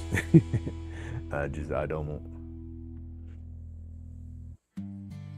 Just things that I've had happen with my dogs over the years and stuff. Like my first fur baby here, I had a brindle boxer, beautiful dog. She was my baby. I loved her to death. Her and the neighbor's dog would bark and go at each other through the fence, you know, so they'd get aggressive and paw at the fence and stuff like that, right? Well, your chain link fences, you have that, on some of them, got that steel cable that runs across the bottom as a tensioner or whatever, and, or just the chain link fence itself, that wire triangle deal. She caught her paw pad on that and sliced a good chunk of her paw pad off, and I couldn't get it to heal good, and she wouldn't leave it alone. We had horse wraps and stuff from the veterinarian and everything put on her leg, and she would sit there and chew it off and lick her foot, you know, and I could not keep anything on her foot, and she did that, and it looked like it was healing up. And then over flipping night, her whole leg swelled up as big as my damn leg, you know, all the way up to her chest. And infection was just nasty, and there was nothing we could do about it. And it would be like a major surgery just to get that leg going, and it would be cutting into her chest and all. And then she had hip dysplasia real bad, and she was just an old dog. So unfortunately, I had to put her down. That hurt. I laid in the back of the truck, wrapped up on her for like 6 hours, bawling like a baby. And then, of course, I buried her in the backyard. And I rage dug her grave, because that was back before I was real bad. You know, my neck wasn't fused, anything like that. My back was goofed up, but I was still working and trying to work back then. I got out in the yard and was just pissed off at the neighbor's dog and this and that, and was just digging a hole, and before I knew it, I was chest deep in the damn hole. I had to put the shovel across the top and use it like a pull-up bar to pull myself up out of the hole. But then I had another boxer a few years later. She wasn't as old, and I never got her fixed when we first got her. She was AKC registered, full-blooded, and I thought I was going to breed her and have me some boxer babies to sell, right? I loved her temperament too much, her whole demeanor, attitude, and everything, so I didn't want her to breed and become that mom. I was afraid it would change her demeanor to a degree. And so it's like I finally realized, yeah, I'm not breeding her. And she kept going into heat and stuff, and that was a mess. And so I was taking her to the vet to get her fixed, so she wouldn't get that female dog cancer that they can get sometimes. And it was too late. Veterinarian, you know, it was during COVID too, so I couldn't even go in, you know. I had to meet the vet tech in the parking lot and hand her the leash, you know, and then go home. We'll call you when you can pick her up. I'm like, yes, ma'am, cool. They put her under for her surgery. He went in to do the surgery and said her whole spine was wrapped with tumors and everything, and that it was no good. It was going to paralyze her within 3 or 4 months, because she's had a few issues. She dropped a couple of times in the backyard, and I thought it was just maybe her hip, because boxers do get that hip dysplasia, but it was her spine. And so they never woke her up. You know, they said, well, we can wake her up, or we can do this. And I couldn't afford to go back and forth with the vet, and I knew she'd have to be put down. And so I had to, you know, put her down then. And that sucked, because she was my sure enough baby. And, I didn't even get to tell her goodbye. And then the crazy old dog we got now was supposed to be my wife's Valentine's present 3 years ago, because I didn't want no more dogs after I lost my last boxer. That was just too rough. Or like I said, they my babies, they just not dogs. And, so I finally said, yeah, heck, we get this one. One of our friends that my daughter grew up with, their mutt dog was having the puppies, you know, and so it was a mixed breed, but I figured, heck, they say mixed breeds are more strong and healthier than purebreds and all that, and I've had too many problems, and so yeah, we'll get this one. But she's my dog. I'm disabled, I'm home 24/7, so she's my shadow. Yes, she's part black lab. I say chocolate lab because the color of her hair. She's got that chocolate tone to it. And then blue heeler, You can look at her chest and see that salt and pepper speckly color that the healers get on their chest and feet. She's got that on her chest. And then Pitbull, she's got the daggone the Pitbull jaws. Chew, she is an aggressive chewer from heck. Oh yeah, she's a big mix. But she's an aggressive chewer. I've showed her stuff that she broke her teeth with. I'll show it again. I have it right here. That's a piece of oak. And when she was a puppy, that's what she gnawed her puppy teeth on. And that got to where she was just chewing it up like it was candy. And then she picked out of my wood pile this big old chunk of cedar. And all that's her chewing, all them scratches on the side, that's her teeth where she'd get on it sideways and bite sideways down. And she started splintering this too bad, so I took it away from her. But yeah, I'm keeping them. I'm gonna put this one in epoxy one day. Gotta love my fur babies, because that's just it. They're my fur babies. They get spoiled just like the damn kids do. She got a Christmas present. She's weird too. She's got that lab nose for sure. Hey Roger, good afternoon, buddy. She's got that a good nose. We can buy one of her toys at the store, come in with groceries, and it be in the middle of the bag of groceries, and she will damn near knock you down and knock the bag out of your hand trying to smell, because she can smell it. And Christmas time, I wrapped up one of her, we got these big old tennis balls. They look like real tennis balls, same material, fuzzy and all that, just like the size of a basketball. And that's her whoopie whoop balls, and she loves them. And wrapped one of those up for Christmas, and she literally paws at it and rips it open. And she's, like I said, she's my fur baby. All right, y'all, I'm gonna turn this back on and finish playing here. I don't know with this oak how fine I'm gonna be able to get that, but I'm trying to just roll that over a little bit, cut it a little bit deeper, then I'm gonna roll it over on this side and then try to roll it down smaller on this side, and then I'll just cut it and sand it, because the oak's got a lot of, hard to describe it, there's a lot of texture in their green. And so I'll have to sand a lot of that down.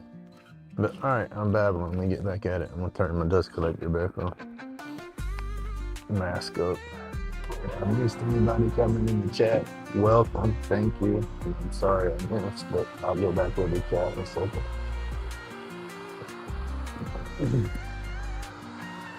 Amy, good morning. I see you. Yeah, another little scoop. I got your video edited down. I got it down to about 7.5 minutes. I just got to put music in it this morning, and then I'll post it, tag you in it.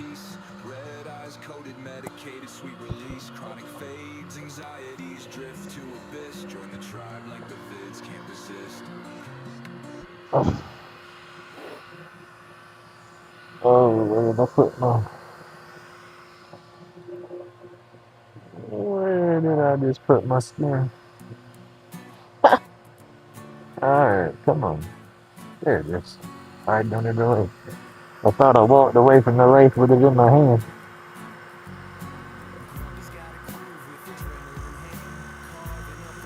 We need more light on this. I need a light coming down this way. I can see this side, but when I get on this side, I don't have much light.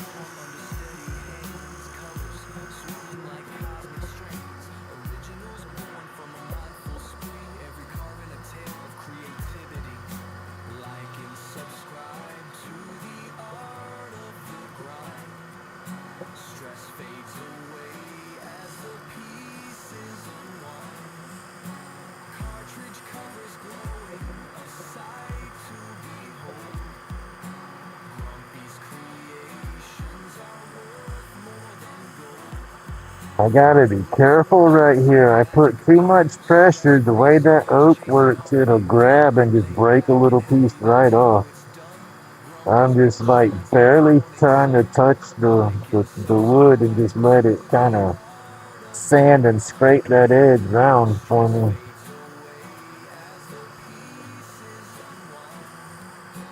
I mean, barely.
Grumpy's hands, they shape the night. The epoxy flows in neon flight. From roach clips to a lighter case. Every piece, a brand new space. Oh, Grumpy carved it all, don't stop. Each creation makes the paint drop. Under UV, the colors ignite. Glowing bold through every night. Anxieties fade like a distant tide. Chronic pain takes a backseat ride. Crafted wonders with a steady hand. Unique treasures from this magic land. Oh, Grumpy carve it all, don't stop. Each creation makes the pain drop. Under UV, the colors ignite. Glowing bold through every night. Every flick and every shine puts the weight of the world in decline. Carving joy in the form of waves. Epoxy flowing like dreams he saved. Oh, Grumpy carve it all, don't stop. Each creation makes the pain drop. Under UV, the colors ignite. Glowing bold through every night.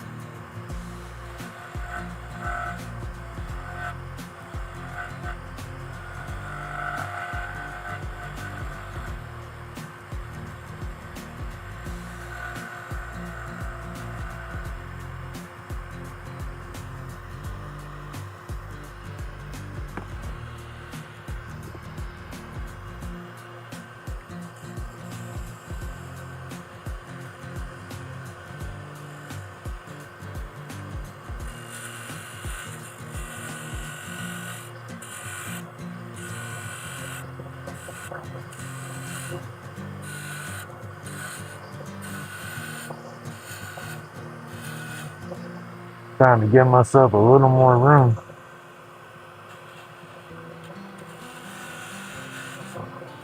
Oof, don't split. Oof, don't split. Don't. Shop is humming alive. Lathe spinning, carving dreams to thrive. Epoxy flows like rivers that gleam, turning roach clips into a smoky scene. Fingers stained with colors so wild, crafting wonders with a twist and a smile. Art from the soul, it's a This is the fun part.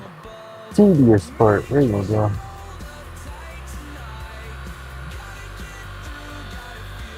Trying to keep my flow, but not getting it too thin. epoxy dreams make the energy glow.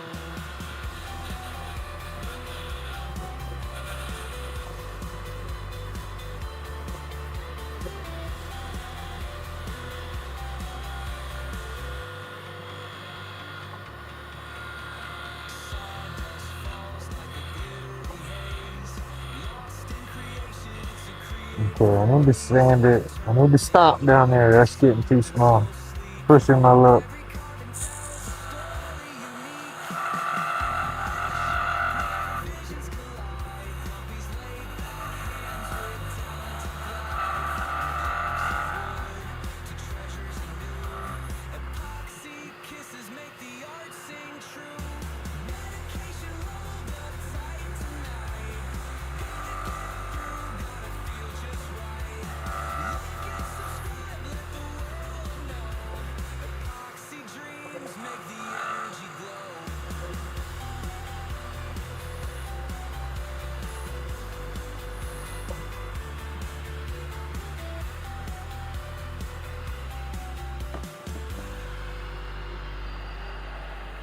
too.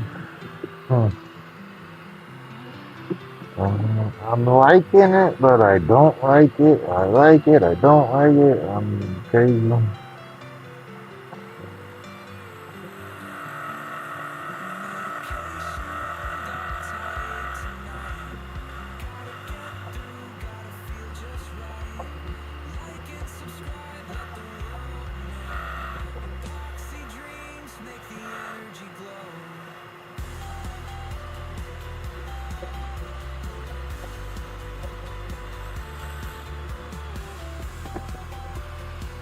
Hey, have a good day, Roger.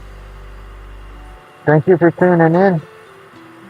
Everybody, go check out Roger's channel. Give him a like, a subscribe. He does some cool stuff.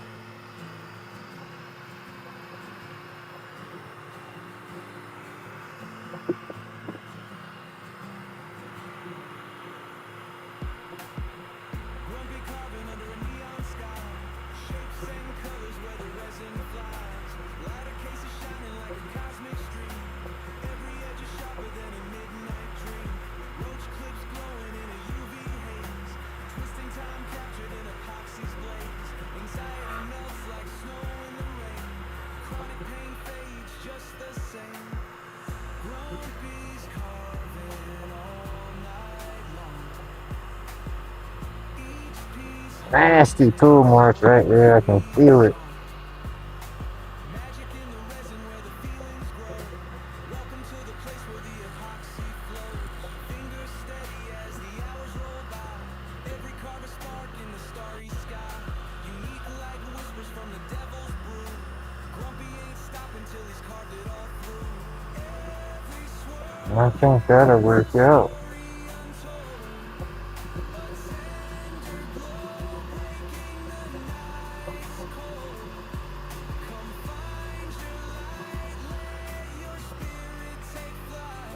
Alright, turn that down. Turn the paper. Alright, let's do some 150 grit. Let's see how it's gonna look. I'll cut this nub off and then I'll round it over, sanding it. magic in the resin where the feelings grow. Welcome to the place where the epoxy flows.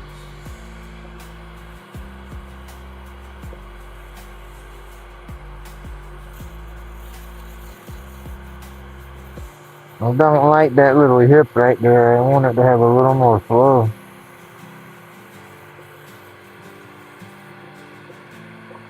Too sharp.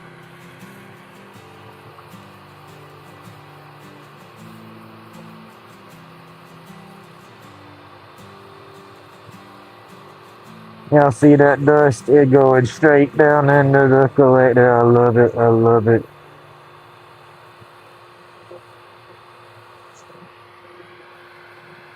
That machine is finally working like it's supposed to, getting it on that 4-inch pipe.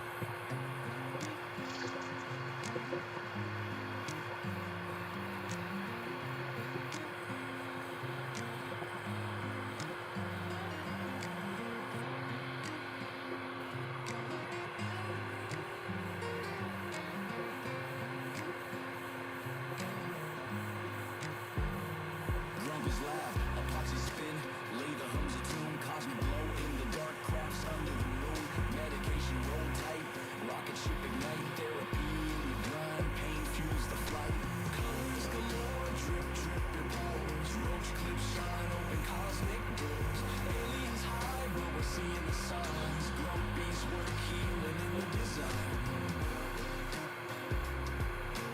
Grumpy's work healing in the design. Grumpy's work healing in the design. Lathe spins truth, therapy in the grooves, chasing the glow, each turn improves. Pain spills out, molded in the grain, art from the hurt, epoxy in the veins. Like, subscribe, but it's more than a vibe. Grumpy's gotta go home, the craft's alive, aliens laughing, hiding in plain sight. Epoxy roach clips, a beam of light. Colors galore, drip drip your pores, roach clips shine, open cosmic. I'm gonna try to sand this one better than I did the first one, just to get some of that grain sealed in better maybe.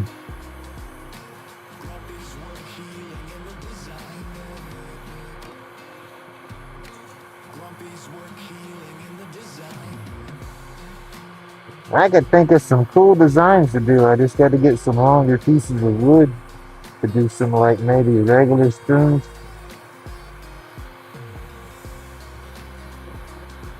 These will work pretty good for the scoops though. And then I'll take and cut it on my lathe just flush with the top of the shaft of the spoon to where I don't cut that. And then I'll hollow it out with my Dremel.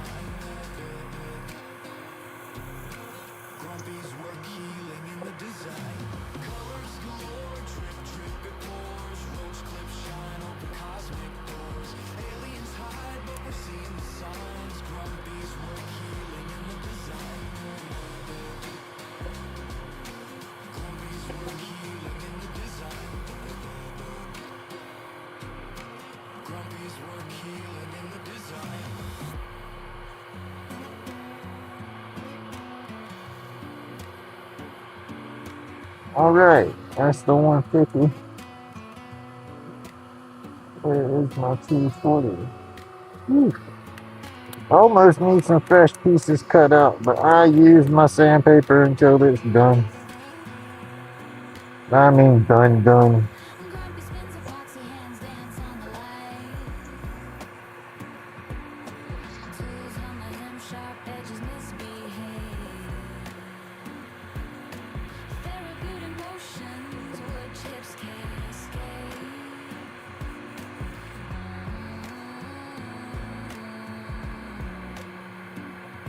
Medication roll tight, cosmos in the grip, stress melts to vapor, exhaled on the trip. Colors glow so bright, swirls in the night, join in hand, no more fight, just flight. Pain dissolves, stress is the plan, Grumpy's world a healing span.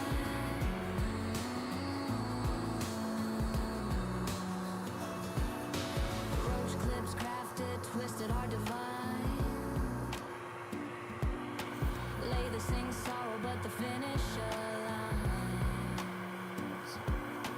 Each turn of grain, a story confined.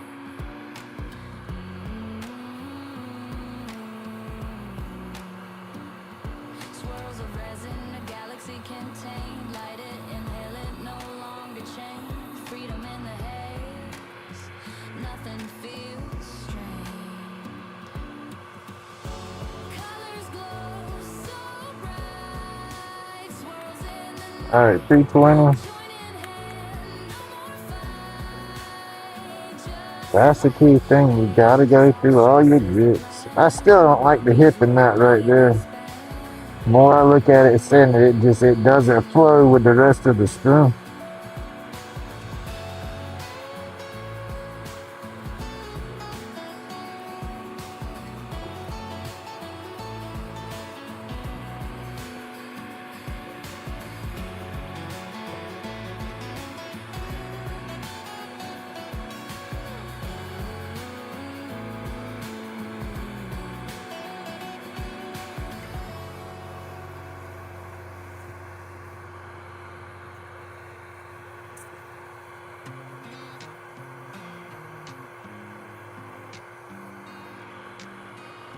I think it's about time to change the paper.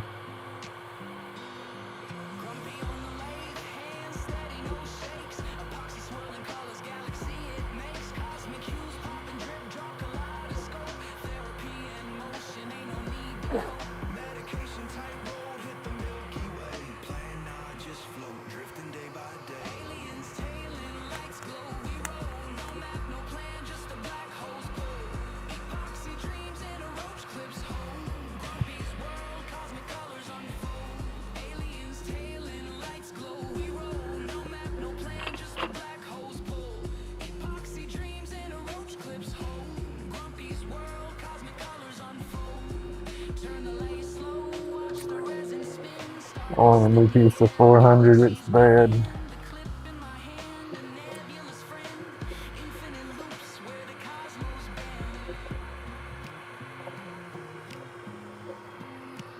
Alright, I gotta get a fresh piece of 400. Piece of 400 I had to just slap her out. It felt like paper.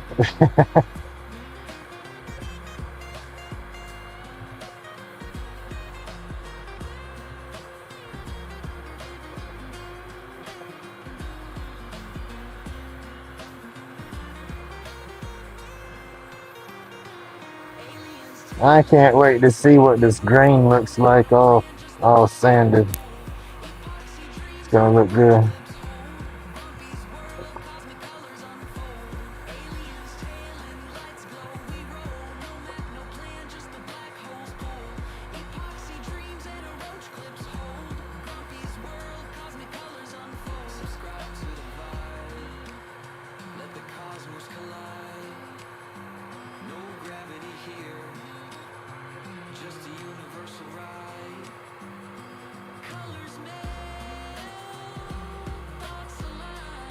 Oh, Grumpy's gonna have a weekend to himself. My son's girlfriend's back in town. She went home. She goes to college here local, and so she went home for Christmas. She's back, and he wants to go hang out with her. And yeah, had the grandkids last weekend, so they won't be here this weekend.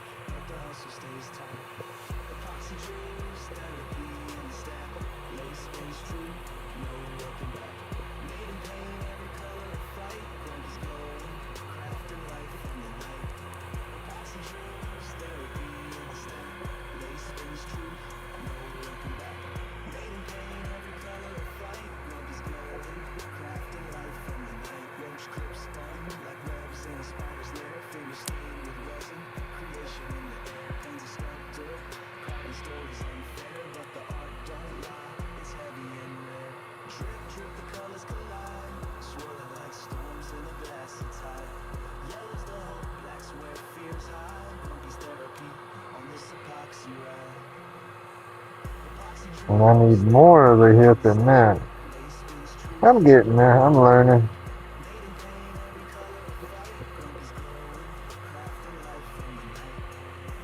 Alright, that was 400.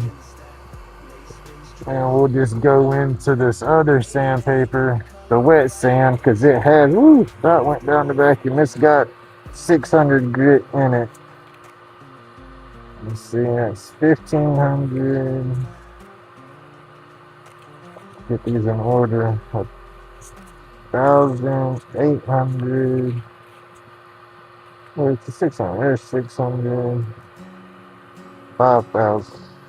Alright. I'm not wet sanding it, but I'm using that finer paper. Alright, 600.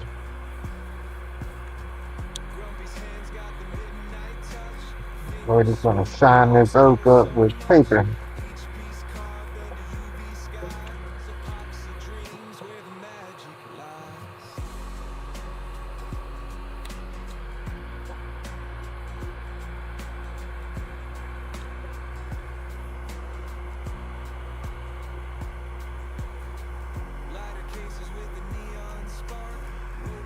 Okay. 800 next.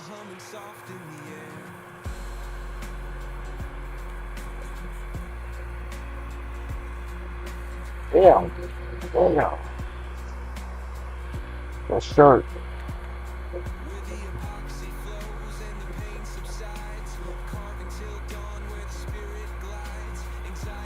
I see it kind of varnishing up with the sandpaper.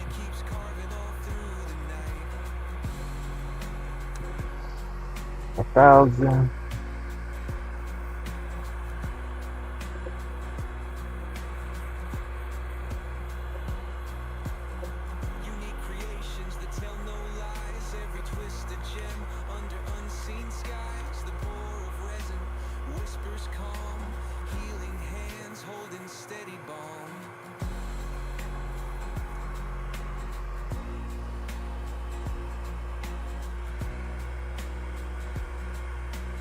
$1,500.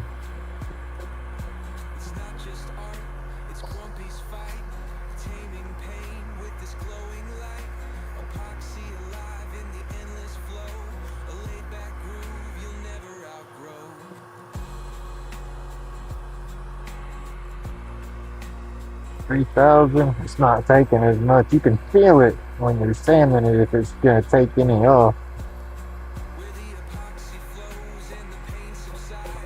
I can't wait to see what it looks like once I turn it off. I want to see the patterns in that oak. That'll determine on what angle I cut it. If it looks good enough, I might leave the lines. The other scoop, I used cause I can take this off without this point. The other scoop, I used the grain line as my line to cut the top off.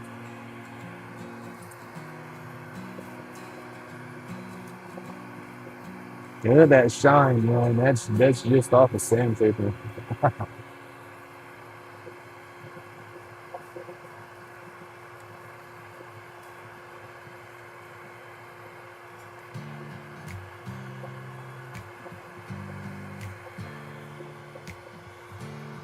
Wow. Hour early. Be careful. Got the midnight touch. Fingers smooth by the glow so much. Each piece cut. So miserable to do it when you have to leave an hour early. Epoxy dreams where the magic lies.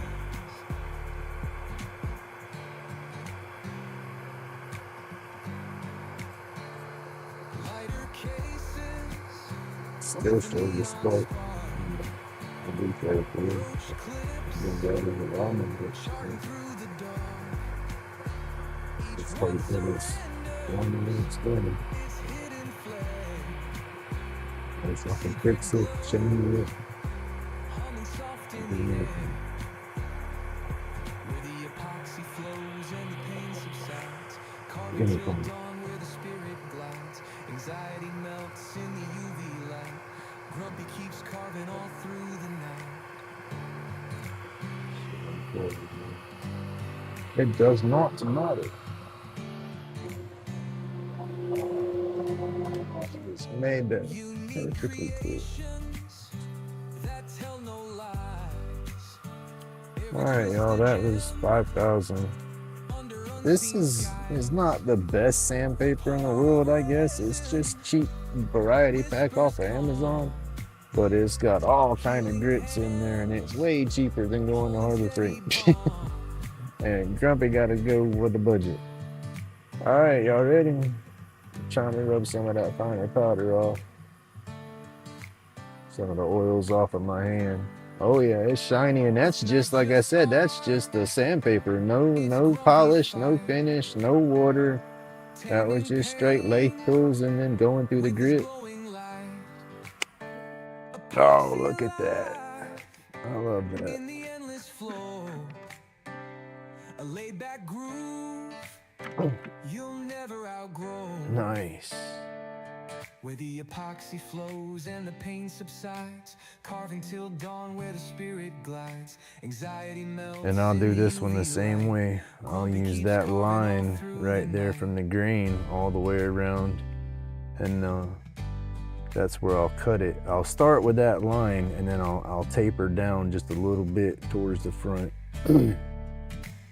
But yeah, I'll draw my line on there and cut that. But that turned out nice. Thank you again, Mr. Ray. If you watched this video, this is one of the pieces of oak that you sent me a while back. Look at that. I don't know if y'all can see that great. I love the way that looks. The colors and stuff in that grain. Like I said, I'm gonna cut that off right there, that little nub, and I'll round that over by hand, sanding it. And then I'm gonna cut it off down here, and then again round it over. I'll probably try to get that cut and rounded and sanded nice and smooth before I cut the top off.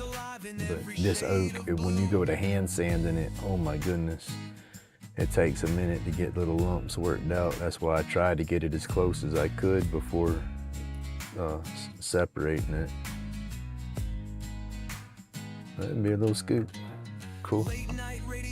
Yeah, I like it. I like the green. It's a little bit, well, it's close to the same size, a little bit smaller. That's pretty cool. They almost match size-wise. This piece of wood was a little bit bigger. And then I sanded this one a lot better. If you look at the difference. They'd probably say if they had a signal in their Milky Way. Yeah, this one got a lot better of a sand job done. I can feel this one a little more with my hands. This one's a lot smoother. Aliens do flybys just to catch the view. Epoxy dreams alive in every shade of blue. Through the haze of Okay, stardust, cool. sparks begin to rise. I'll have to see how this one edits out too. See it in his eyes. Each clip a tiny beacon calling out to space. A workshop full of wonders in interstellar chase. But yeah, you can see the little holes and stuff, I guess, from the tear out maybe. That being a little bit aggressive, and then again, not sanding it as smooth. Cause that's one thing, when you start working that sandpaper, it's crucial. I mean, you go through all, cause I mean, look, you go through all the grains, you know, that's wood, no wax, no nothing, and I got a shine to it and whatnot, just from the sanding finish and varnishing it, you know, cause once your sandpaper, you get to that finer paper, you put a little more pressure on there, you get that heat worked up, and it kind of, it's that varnish sealing kind of work. But that's pretty cool. I like that. Whew. Take the glasses off. Let me turn the noise collector back, or noise collector, the dust collector back on for a minute. It is a noise collector. It's noisy.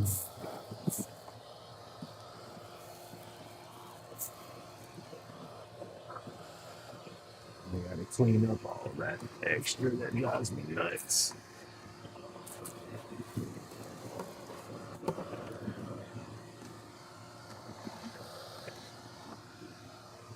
And I gotta be careful with them points in my 4-inch hose. I've been done stabbed it.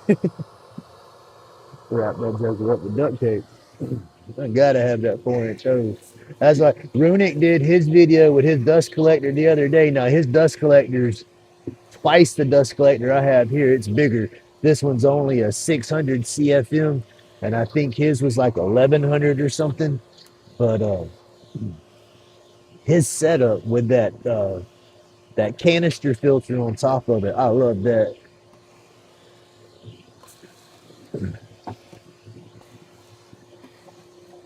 But he did his, he's waiting for his 4-inch hose to come in. And so he did a test run with the 2.5-inch. He liked how it worked. And I told him if he liked that, he's going to love it when he gets his 4-inch hose on there. Because it was a night and day difference on this setup. And then this unit, the way it's made with the impeller and everything to draw the air through, it's not made to pull up thick shavings like that what would come off my lathe. Like I guess like with traditional tools, if I turned with traditional tools more than I do the carbides, I would have bigger shavings and stuff coming off for sure. But the bigger shavings will clog up the air inlet for the dust collector, so they recommend you getting the dust separator to go with it to drop the bigger dust pieces. And so yeah, that's what I work with now. We run out of music. DJ slipping.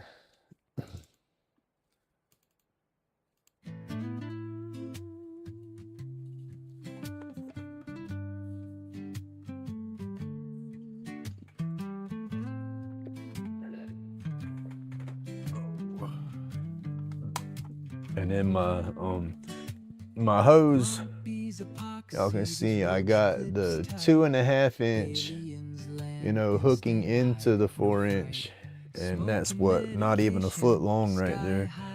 And that's the only 2.5 I have, because my my bandsaw, the factory port coming out the back for dust collection is 2.5. Then my downdraft table is 2.5.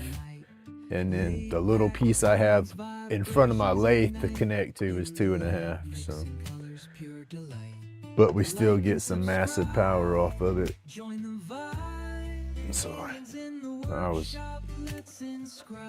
excited once I started running it with the 4. I was disappointed and downright depressed, ready to return it for my money when I ran it on the 2.5 inch, because it had no power. The vacuum cleaner had a 51 CSM airflow, and then the dust collector is supposed to have a 600 CSM airflow, and my dang, and my vacuum was pulling harder than it would pull. And so I was bummed out, but then like I said, we got that 4 inch on there, and game changers.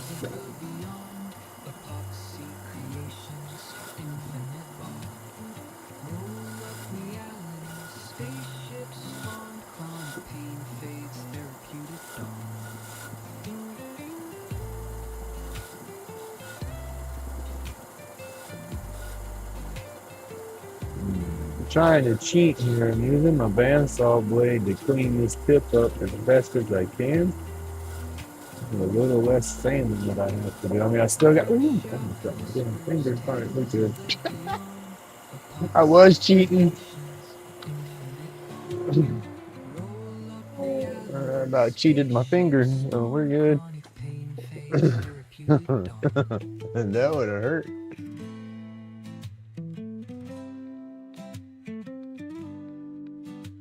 Grumpy, what is it actually?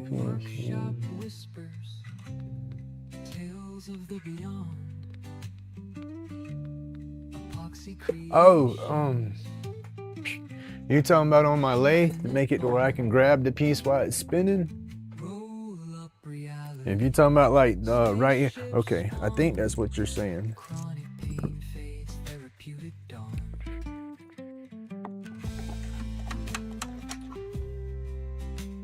Yeah, okay.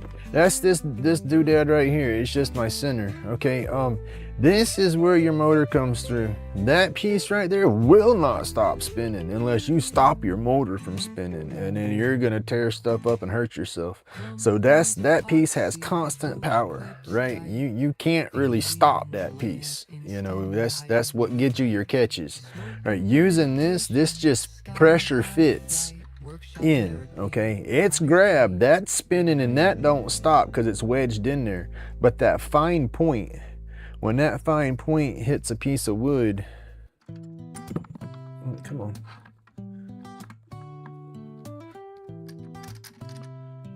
I'll show you. All right, that's locked in. That's there. All right, now that's fitting loose. Nothing spinning now. That's a dead center or live. I don't remember how they call it. That's either dead and that's live, or it's vice versa. But that's what these are, is your live centers. But one of them, this one has a bearing in it right here. So this one wedged into the tailstock, this one will spin with your wood continuously, you know. And then holding the wood, that'll still spin, see? All right, well, when you tighten up your pressure, it gets to where, okay, see, now that's wanting to spin the wood, but the motor piece right here ain't spinning. It's pressed into the wood, but it's kind of wallered out now. So I could grab that, like it's spinning, I can stop it with my hand. Now, if I had it super tight down here, the more pressure I put on it, the more it's spinning, you know, and I'm gonna feel it when I stop it. But with it like this, you know, what it does is it wallers out the hole right there where those metals go into. So it's gonna hit my hand hard, but you hear it hit my knuckle, you know, but I can stop that, all right? Unfortunately, that's why I like using these so much, because with my neuropathy pushing in, sometimes I can't tell how hard I'm pushing. And with it being able to stop, if I push too hard, it's just gonna stop the piece instead of jacking my tool up towards my face. When you're using the lathe, your pieces spin to you. So that piece is hitting your tool and it's wanting to bounce the handle up and push the tool down anyway naturally. So you have to control the tool with your hand and keep it level, you know, because you need to go in level when your piece is hitting. But if it's locked up in a jaw chuck, like what I'm fixing to show you, this piece won't stop. So if you push in too hard, it'll get violent and jack down and throw your tool up, and you have to be careful. You know, that's why you'll see people like Heidi and stuff, when she turns, you'll see her locked down with both hands on that handle and she's pushing down, but not. I mean, you're holding it level, but if you start getting into a piece aggressive, you have to kind of counter the force of your piece hitting your tool. So you got to add a little back pressure. It's as you do it, you'll learn the feel of it. But this piece right here, once you put that on, that thread's on right there, and it locks down, so it's attached to the motor. So you ain't grabbing that and stopping that. You know, that's what'll get you. So when you got your piece hooked to that, it's spinning. Let's see.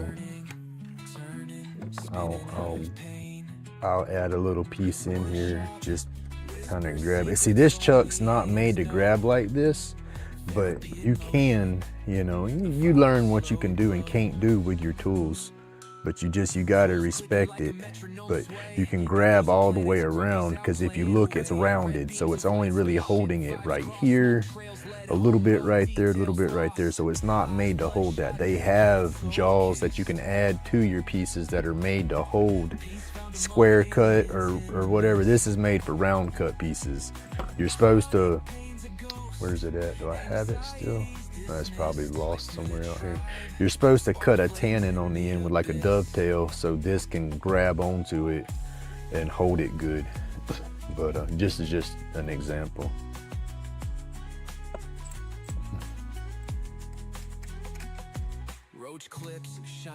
But you got to be careful. That's the main thing, is just turn it down real low.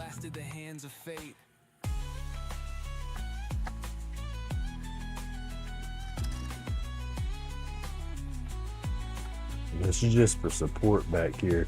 But once you grab it right here, that'll hold it.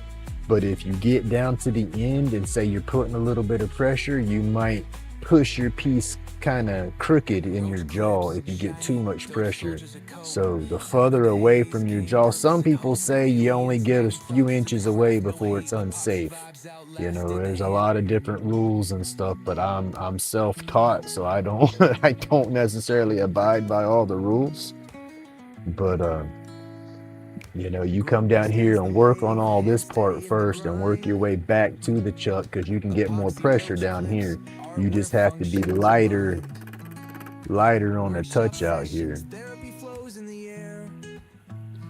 And then once you get out here, you start hitting, that piece is coming around and it's catching your tool right there. So it's gonna wanna jack your tool downwards. You know, so you gotta have that pressure on the back of it. And it's just, you let the tool do the work. You just barely touch it. You know, it might take you 2 hours to knock this round, but I mean, that's all you need to do. Just go nice and slow. Barely push in, because if you can see, I don't know if you can see in the video, but I can see through the wood because it's not all straight. So as it starts spinning, you get that shadow look. But you can work your tool down here and watch your piece back here and watch that shadow slowly sink in, you know, and you just keep doing that nice and slow. And then once you get it round, you can see it and you can feel it in your tool. Then you can get a little more aggressive and push on it. But while you got those square or 90-degree angles or whatever hitting it, you want to go easy.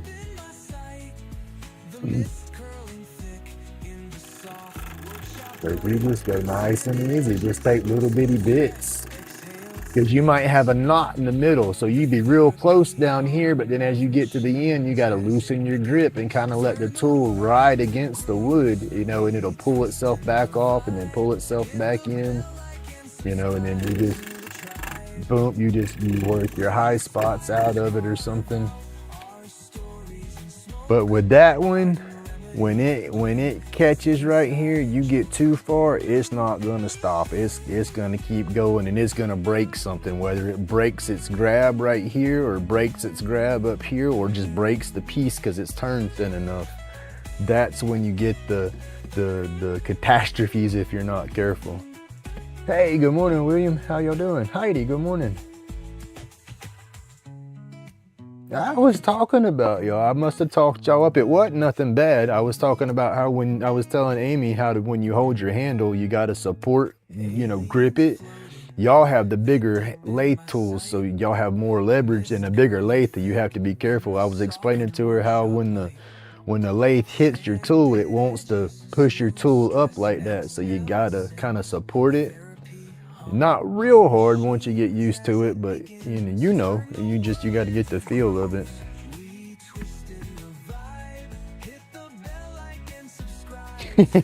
There you go. Well, it's just learning. You know, Heidi and William are learning at it too, you know. And that's just it. You just got to respect the tool and just get in there and figure it out. You know, because I say with art, now with power tools, there is a right and a wrong way to use them most of the time. But I always say with art, if you get the end result that you're looking for and you didn't tear nothing up or get hurt, who's to say it was right or wrong?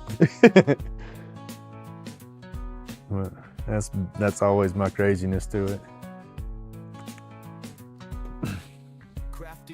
But those catches on that chuck, that scares the mess out of me. Because like I said, with my heavy hands and stuff, sometimes I'm good, and then sometimes I'll get a couple of catches and whoosh, they jar. You know, you get that bad catch, you know, that's a jolt to your shoulders and your arms and your neck and all, and that works on my neck.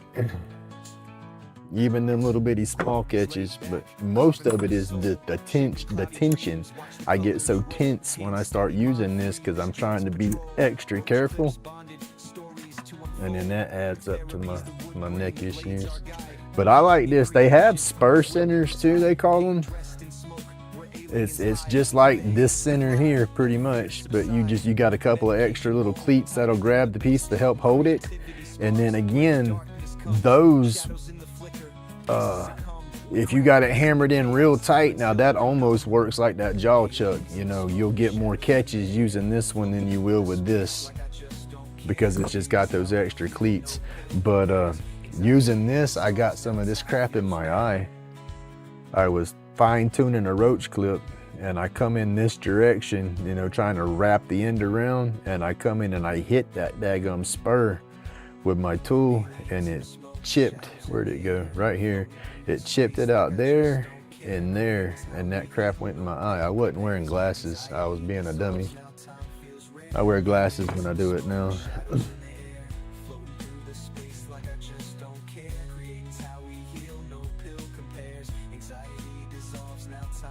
I'm gonna turn this back on real quick, y'all. I didn't have my dust collector when I was hitting that cedar. I gotta get that up out of the air right here. You see, that's with my lungs. I got, let's see, I quit smoking cigarettes back in 2013. And one of the doctors I was going to, he was more of just a pill prescribing doctor. He was one of the ones that was real happy with the pill pad or the script or whatever.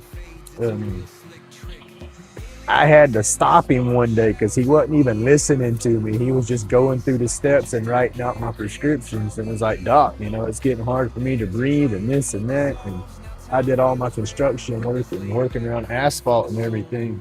And so he slowed down and started doing the test better, listening to my lungs. And he said, "Sir, you got the beginnings of COPD." I was like, "Shit." And I smoked the herbal back then too. I've always self-medicated on the herbal, and I knew I wasn't going to stop that. So I put the stinky sticks down, as I call them. But the damage is done. You know, I smoked too long, too much, and so it affects me now. So the dust, what I'm babbling at is the dust is just more sensitive to me.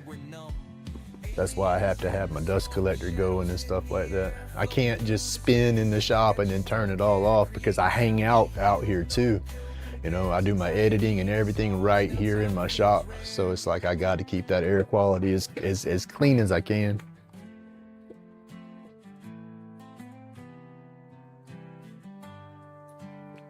Any big companies watching my little self, if y'all want to give me an air purification system to try out, I'll make a million videos for you. I'll be that used car salesman. I have a box fan above my lathe with a AC filter taped to one side. I normally turn that on, but I need to get more like a HEPA filter put over it. It's just it helps to a degree, but it's just one of the cheapest AC filters you could buy. So it's really not catching that fine particulate like I want it to do.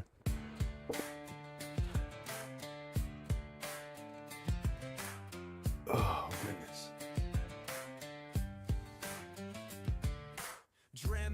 Yeah, you do. You do too. Not inside your shop, but you could take and you could get, let's see. Okay, y'all might get seasick, I don't know. I'm gonna take my camera off from my lathe and move it over here. I'll show you my setup I got now. Don't pick on my mess, it's a mess. But, all right, this dust collector. Look, y'all, that's my hand. I'm 6 foot. I got a decent sized hand, but that's not that big of a footprint. Okay, it can hang on the wall. I got it mounted on this stud and it hangs, but then there's casters right back here. Let me get my ruler. This ain't that very big. Dust, I worry for people's lungs because I know how mine work. All right, back up a little bit. That's a little over 12 inches because that's 12-inch ruler right there. So you figure that's what, maybe 16 inches most. Not even that. And then it's a little bit bigger this way. And it rolls around. The worst part is the bag. You know, the bag hangs down to the floor. My old blower right there. But it came with a 4.5 micron bag. I bought a 2 micron bag to put on there to help catch the finer dust. Then it recommends the dust separator. So that's basically like a little dust deputy or whatever. The cheapest one I could find was through Viver and it was 66 bucks. Got my little 5-gallon bucket that it's hooked to. And that's it, you know, that's not that big, right? And so y'all could take and go on the outside of your shed where you want to put it and frame up a little box right there on your shed, you know, plywood it all up and whatnot, and then run your hose into your shed, you know, to run to your tools. That way it's not inside on top of y'all. But this was $180 for the dust collector itself. That's with shipping and everything off of Amazon. I think the bag, to get the other bag for it, that was like 20-something dollars. And then, like I said, 66 bucks. And then 30 foot of 4-inch hose was almost $100. That was like 70-something bucks. But I run that from over there. I connect it to the back of my mess there, but it runs underneath everything.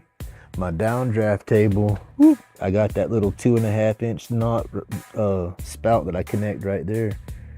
And then I just come around, and go up to the lathe right there. And then that's just a little 2.5-inch old vacuum attachment. I need to get a bigger plastic deal that comes out a little bit more because I have a lot of shavings that jump over and fall right here at my feet. But I just vacuum that up and then vacuum that up. And that's my mess. Well, it's not. Well, that's why I say. That's why I say you could run that box outside of your shed. You know, you could frame up a small box right against your shed. You know, that's attached. That way you can lock it up and keep it secure. You know, that's my thing. Is I'm afraid that if I do something outside, because I want to do the same thing for my shop, because I'm in a 1-car garage. You know, and I have a window right there where my dust collector's at, and that's in my backyard inside my fence. And I want to put a like build a shed up against the house right there to where I can put a bigger dust collector inside that and an air compressor, and then run all the hosing through my window and keep it secure into my shop right here. That's my goals, but I have to make sure I'm still going to be in my shop in the future.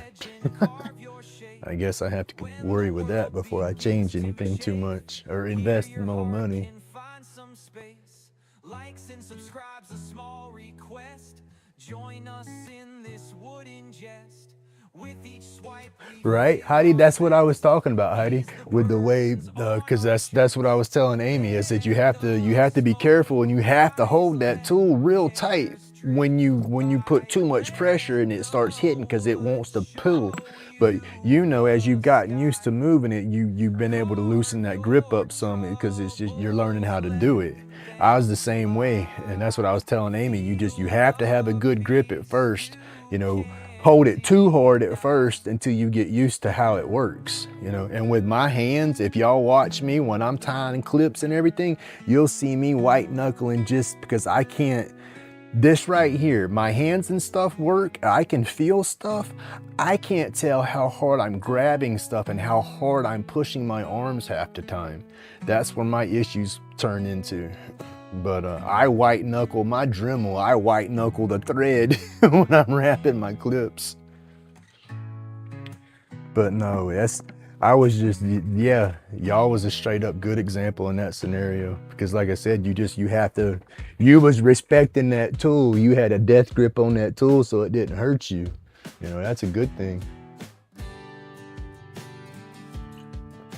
But like it was doing you, it does me the same way. I'll hold stuff too tight and that pressure goes up my arm and works into a lot of tension in my neck and shoulders. Yeah, you can see it. You're way more relaxed now. You know, that's you got comfortable with it. You know, that just shows, you know, you're learning. Like all of us. Like hell, I've played on the lathe, but the most of what I do is spindle work. You know, I haven't really got into trying to do the bowls and hollowing. This is the most hollowing out of something I've done. I did this back in 2024, you know, but my lathe is so small. When I start doing heavy pieces like this, it really works on my motor, and I gotta have my lathe, you know, so I don't want to burn my motor up. I do want to start trying to, I have a few more things that I want to buy for the shop, equipment wise, and then I'm going to start a bucket to save up for a bigger lathe, because I definitely want a bigger lathe.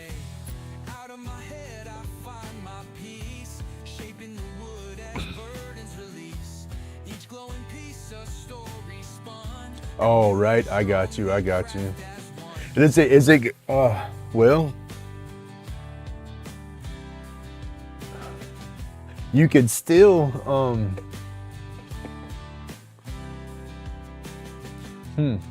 there's ways you could get around that without altering your shed. It's just you have to do a little more fabrication for the box outside.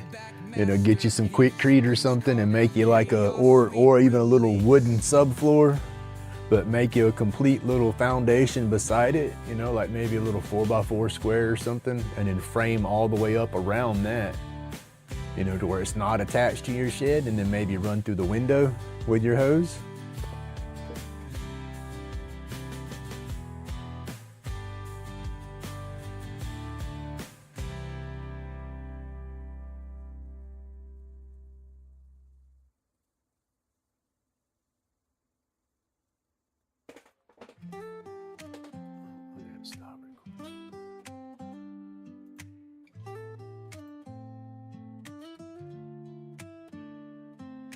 Oh, it's not. I'm sorry, y'all. I've been back here in the box. I had y'all staring at the lathe. In Grumpy's den, I carve my vision. That's me. I'm not going to be able to do too much altering where I'm at if everything pans out the way it's supposed to pan out in this divorce. This will be her house. I'll have to get permission. Won't be my house to do as I please with anymore. Shapes emerge, magical things. This sucks, y'all. Curls of oak, behind shavings fall. Therapy and sawdust, hear the wood call. That's the thing too, is I really got to slow down, and I don't need to spend no more money right now on nothing. Every stroke, I don't know if I'm gonna have to spend it on a wannabe divorce lawyer or what. That's the whole thing, is I got my paperwork. I just haven't looked through it. I don't want to start looking at it. One, I'm not gonna understand half the crap that's in it, and then two, it makes it that much more real. hands carve stories. So she gave me the papers Monday, and so I can't sit here and procrastinate forever. I'm gonna have to start going over it all, Dremels hum see what my options are gonna be. to tunes we know. Workshop rhythm, steady flow. Right. Well, with it outside, you wouldn't have to empty. You could have that thing blowing off into a pile, and that'd even give you more airflow, more suction, because you won't have any restriction on the back side of the unit. I've seen a couple people do that. Old Path sent me a video. I can't remember the guy's name. He's a popular woodworker. I've watched a bunch of his videos. I'm just not subbed to his channel. But he's got his dust collection. You look in his shop, he looks like miles of piping everywhere for his dust system. But then he's got it run to his unit, which is right outside his door, and no bag or no nothing hooked to it. It just blows straight out the door, because he don't have any neighbors or nothing out there. So he'll go clean up behind the shop every now and then and level everything down. But other than that, he just blows it out the back.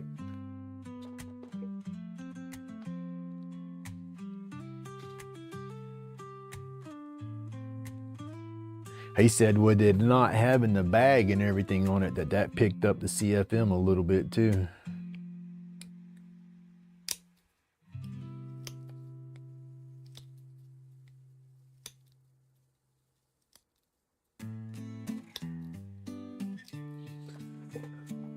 I'm taking my little knife right here and just kind of whittling over this where I cut that nub off to kind of clean it up some before I sand it. Carving out dreams with shaking belief, chiseling edges, letting go of grief.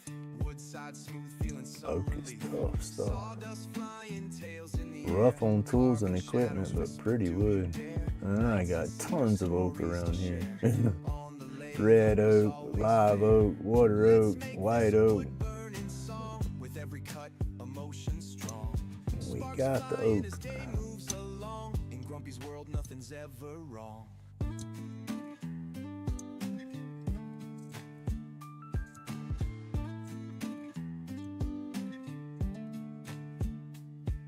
Smoke trails between fingers. We got so many neighborhoods being developed right here beside us.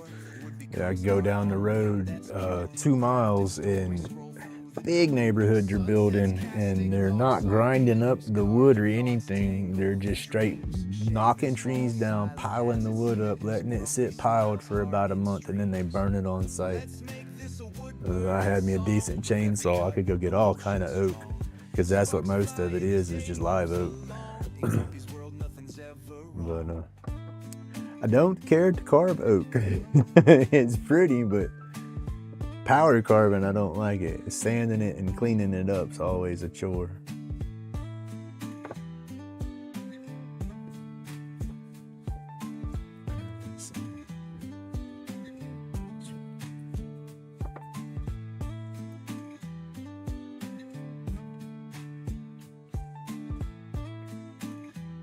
That's what I want. At least something as big as one of the Central Machinery or Bowers or whatever, the newer one, the new brand or whatever they switched to.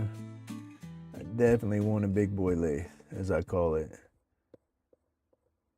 I guess a Jet would be the one to strive for. I guess the Jet's supposed to be the Cadillac of lathes, they say. I don't know. I would definitely like to have me a big boy lathe. That's what I like to call it. I pick on my little win and call it my little Mickey Mouse lathe. But shoot, it does the job. It works. Medication floating out of Alright, this is the grain line that I'm gonna cut it on, but I'm not gonna cut it straight like it looks. I'm gonna taper it, I think. I'm just wanting to outline this one so I know where my key line is. But I'll think I'm gonna come back here. I think I'm gonna taper down into maybe into that one. That's what I like about this oak, is that helps me. It's giving me some symmetrical lines to get my measurements and my marks on. I'm cheating a little bit. I'm funny. I can't do nothing perfect, but my dang ADH brain, it's like I'm learning my triggers. That's what I've been doing over the past 10 years to fix myself from being the old crazy grumpy. I'm still crazy flipping grumpy, but I know what triggers me now, you know, and knowing my triggers have made it so much easier on controlling my craziness. And so I've learned a lot of things about myself over the years, and then it's like, damn, that's why I do that. That's why I do this.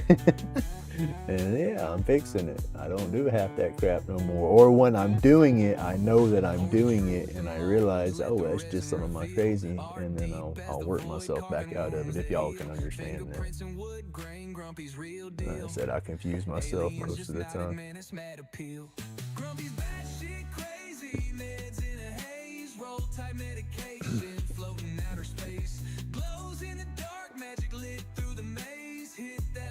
Putting all my backup stickers. I need some paper. I need an index card is what I need to use it as a straight edge, as it'll kind of wrap and follow.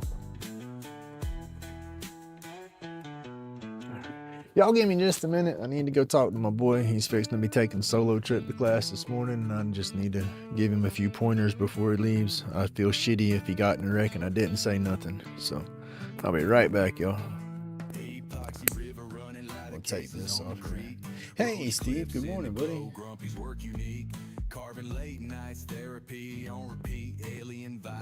Hey, Pat. Good morning. Grumpy's batshit crazy meds in a haze, roll tight medication floating out of space. Glows in the dark, magic lit through the maze. Hit that like, subscribe, ride the creative blaze. Sharp blade cutting, pouring epoxy to life. Each stroke sculpt chaos, channel the strife. Aliens whisper notes, transmit them precise.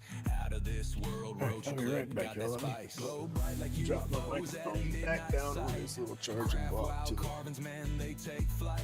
In a zone, no phone, just resin to light. I got two, so I'll pick up number two. It's chisels and light. Grumpy's batshit crazy meds in a haze, roll tight medication floating out of space. Glows in the dark, magic lit through the maze. Hit that like, subscribe, ride the creative blaze. Pour the truth in molds, let the resin reveal. Art deep as the void, carving wounds that heal.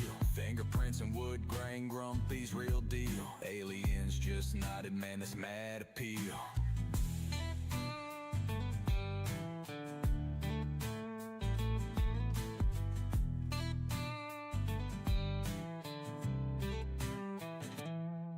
Grumpy's batshit crazy meds in a haze, roll tight medication floating out of space. Glows in the dark, magic lit through the maze. Hit that like, subscribe, ride the creative blaze. Grumpy's batshit crazy meds in a haze, roll tight medication floating out of space. Glows in the dark, magic lit through the maze. Hit that like, subscribe, ride the creative blaze.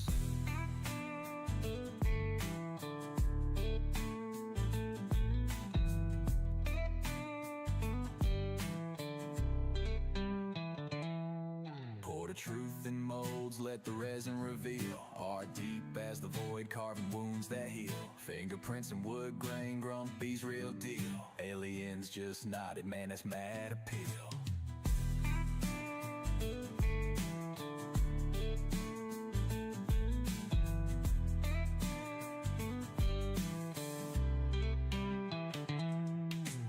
Truth in molds, let the resin reveal. Art deep as the void, carving wounds that heal. Fingerprints and wood grain, Grumpy's real deal. Aliens just nodded, man, that's mad appeal.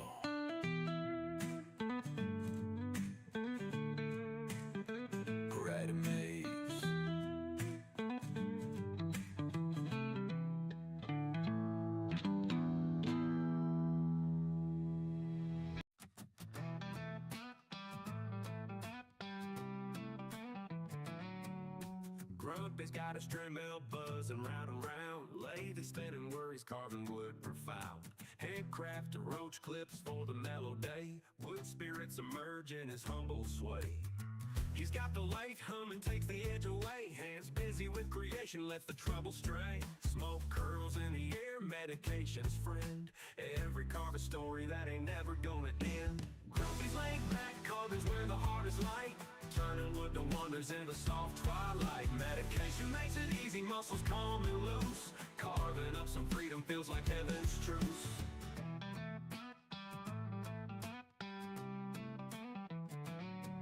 Each spirit in the woods got a tale to tell. Dremel hums a song, it's like casting spells. With every turn and twist, find a bit of peace. Every piece of timber makes the silence cease. Candles flicker gently, shadows dance around. Grumpy's world of wood in the quiet found. Lathe and Dremel chisel all the worries thin. Carving out contentment from his struggles dim. Cedar, maple, oak, each one's got a soul. And Grumpy skilled hands, they find their role. Roach clips and totems healing in the grain. Clear the cloudy thoughts through the weight of pain. Grumpy's laid back, carving's where the heart is light. Turning wood to wonders in the soft twilight. Medication makes it easy, muscles calm and loose. Carving up some freedom feels like heaven's truce. Each spirit in the woods got a tale to tell. Dremel hums a song, it's like casting spells. With every turn and twist, find a bit of peace. Every piece of timber makes the silence cease. Candles flicker gently, shadows dance around. Grumpy's world of wood in the quiet found. Lathe and Dremel chisel all the worries thin. Carving out contentment from his struggles dim.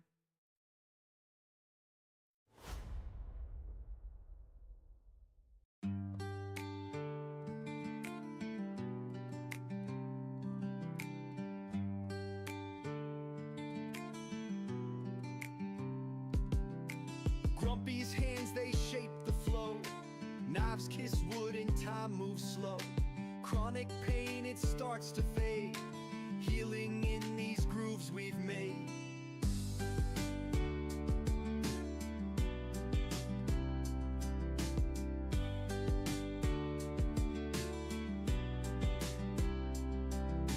Roach clips shining, made with care.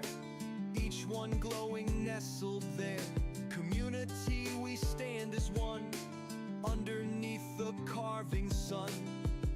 Carve away the heavy night. Medication rolled up tight. Find the rhythm, let it show. Creating sparks that brightly glow.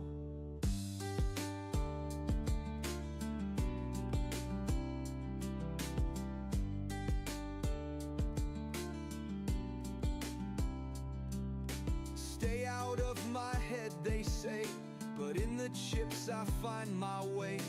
Wood speaks louder than the pain, and carves a path that's joy ordained.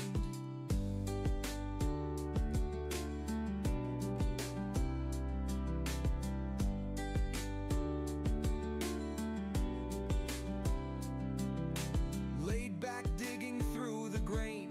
Smoothing edges keeps me sane. Healing isn't found in gold, but in the art my hands can hold. Carve away the heavy night. Medication rolled up tight. Find the rhythm, let it show. Creating sparks that brightly glow.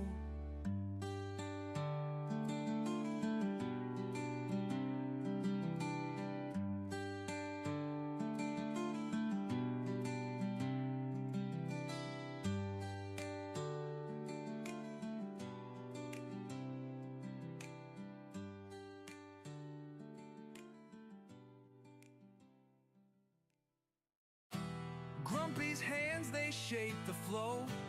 Knives kiss wood and time moves slow. Chronic pain, it starts to fade. Healing in these grooves we've made.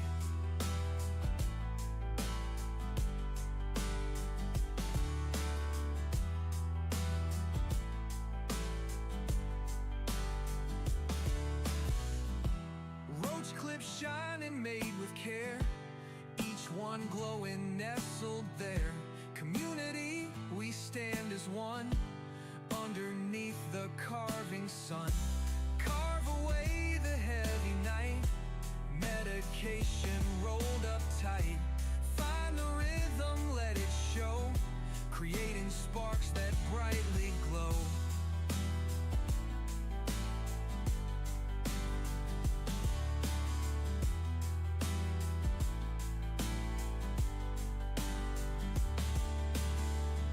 Stay out of my head, they say, but in the chips I find my way. Wood speaks louder than the pain and carves a path that's joy ordained.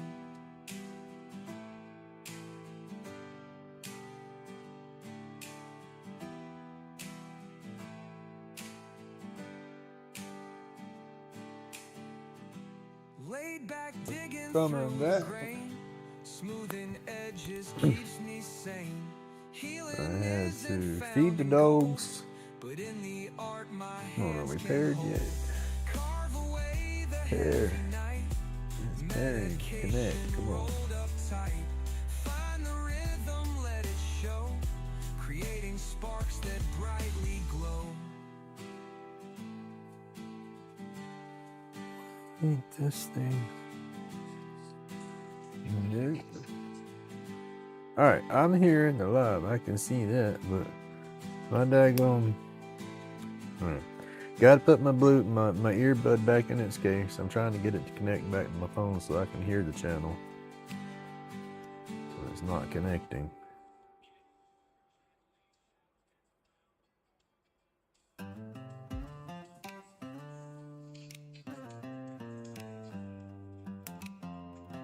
Come on, what's wrong with you?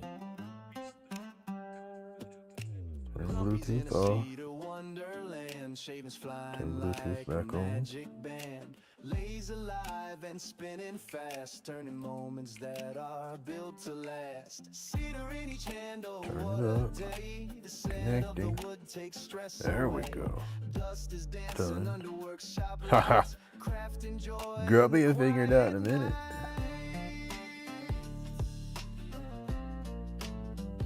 Get my live button. There we go. Ah, it's caught back up. Pepper, get out there.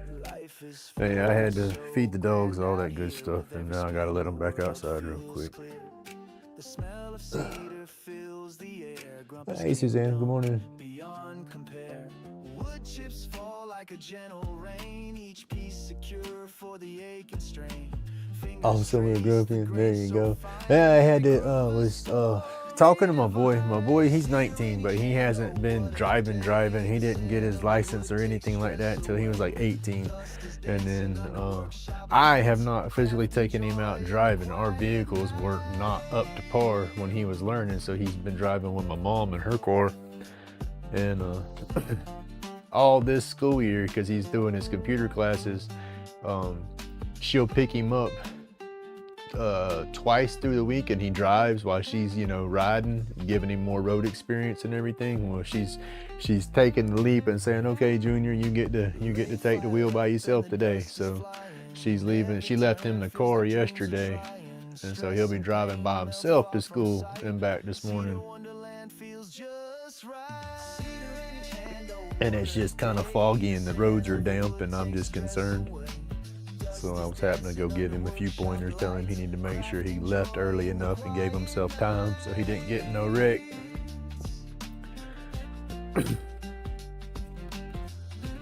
Come on, y'all. And then the pups, they got to go do their morning routine. Come on, go. Go. Yeah, damn, it's more foggy now than it was this morning. That's crazy. Go. Go, be a good girl. Go. I almost want to drive him just so I know he's okay, but he's got to learn. He's got to get that experience. He's not, I mean, that's how I was. I had to get my experience myself. Granted, I was a little hoodlum. We were sneaking my friend's dad's cars out and driving before we was of age.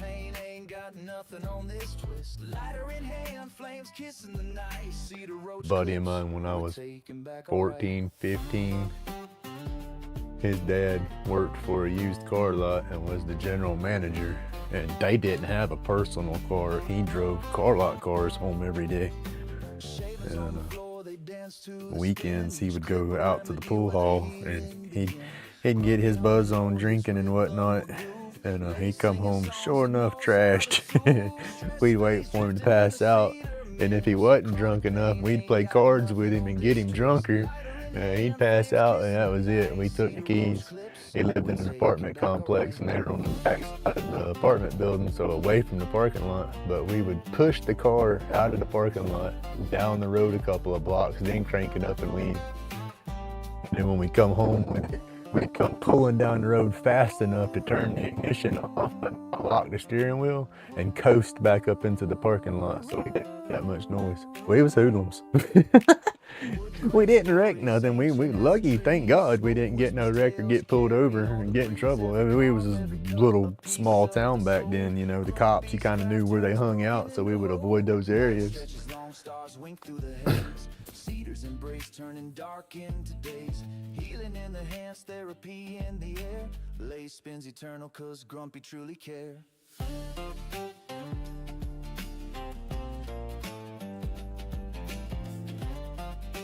But that's where we got our driving experience. I learned to drive a stick shift.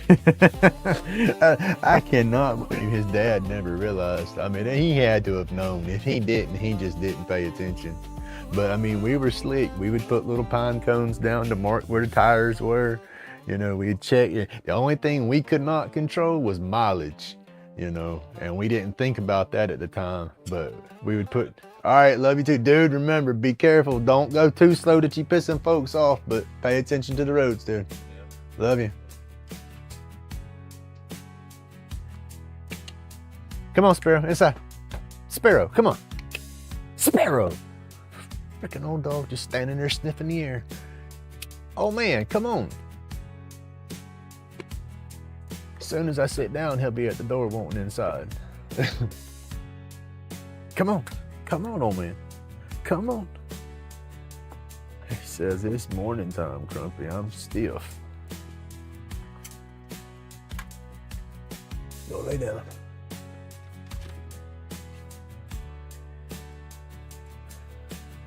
But yeah, he's off to class. And we have Life 360 on our phones. I had it on my daughter, my son, my sister-in-law, my nephew,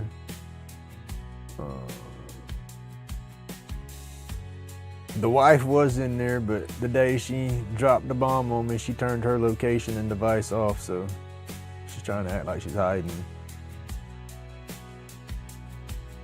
So I can monitor and watch, make sure he gets to school okay.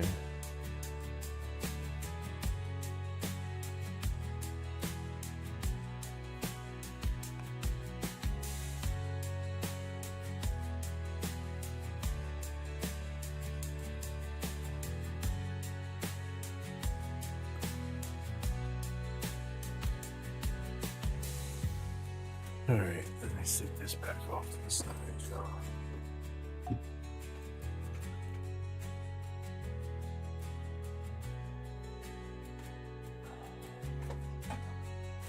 I have to go through and don't fall. I got to go and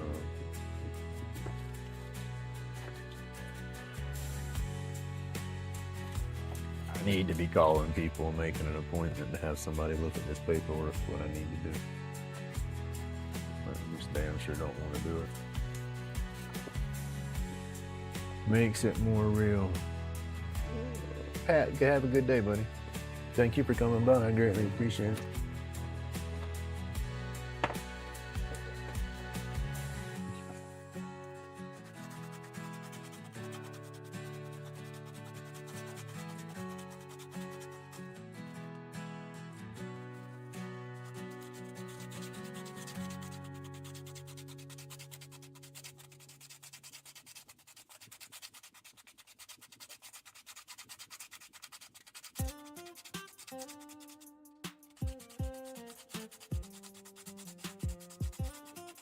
Basically letting the sandpaper push up into the creases of my finger to kind of roll it, and then I just sand it and kind of use to get my profile, I guess. And I just kind of rotate it around to try to keep that roundness going. That's what I'm doing. There it is. That's the jingle to all my videos. Song playing now.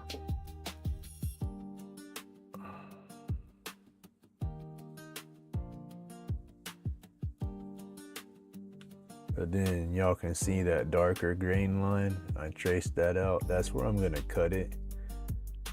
I'm gonna come just above the shaft right there and slice just that little quarter piece off. And then I'll hollow it out. But before I do, it's not gonna be that exact line. I did it when I first cut this one. You can see it's kind of, I got that slope. You know, I went from one line and I dropped down to so many. And that's what I'm gonna do with this one. Once I get it sanded and get that smoothed out to how I want it, I'm gonna take and find where I want the top of the scoop to start down here, and I'll put a dot and a dot, and then I'm gonna come back here and find about the same spot on each side and put dots. And then I'm gonna get me a piece of tape or something that I can put down from dot to dot to give me a straighter line to cut. That way it's more symmetrical and it ain't all wavy and wonky on me. But that's how I'll figure the top out. Ah, no, I love that oak. It come out nice. That's some of those pieces that Ray and Sandy sent me. But yeah, see, that's how I did it with this one. Instead of doing, now if my bandsaw would cut straighter, I would do how what y'all was talking about doing, Heidi, on some of them, splitting it right down the center. I liked how William did his the other night when he left that square stock on it still, to where he could lay it flat on his saw bed.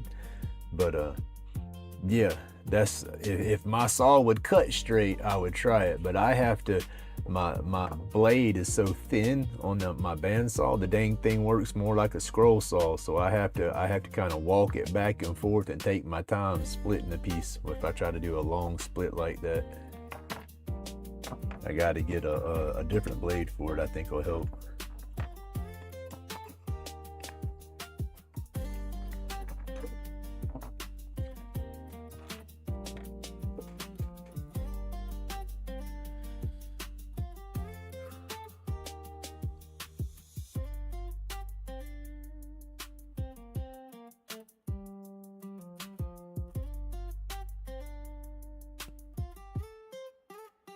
Oh, I hope his butt pays attention and makes it okay. I'll worry about that. Nobody, I ain't the best driver in the world, but I got the best daggum driving record in the family, and I am the best driver in the family. I used to get out there with my trucks and stuff when I was younger and just cut up. I'm talking about horseplay, you name it, I was doing it in my vehicles. I wanted to be a stunt driver when I was younger.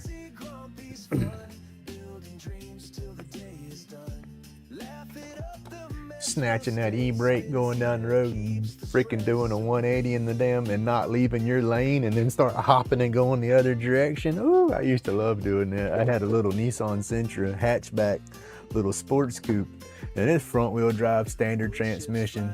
It's old school, had the little e-brake handle right there in between the two seats. You could snatch it and drop it real quick. Oh man, that little car was fun driving.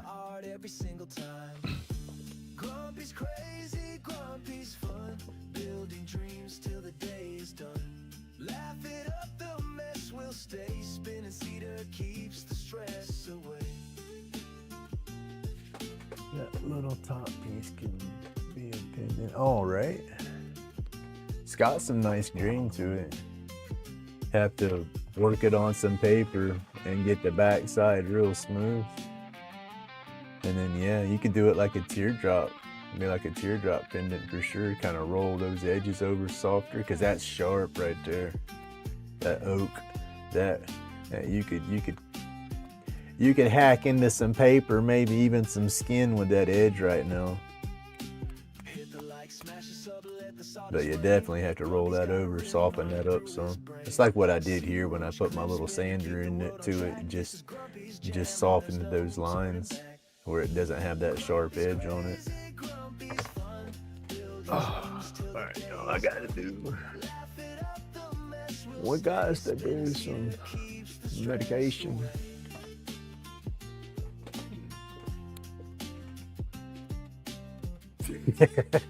I was a hoodlum.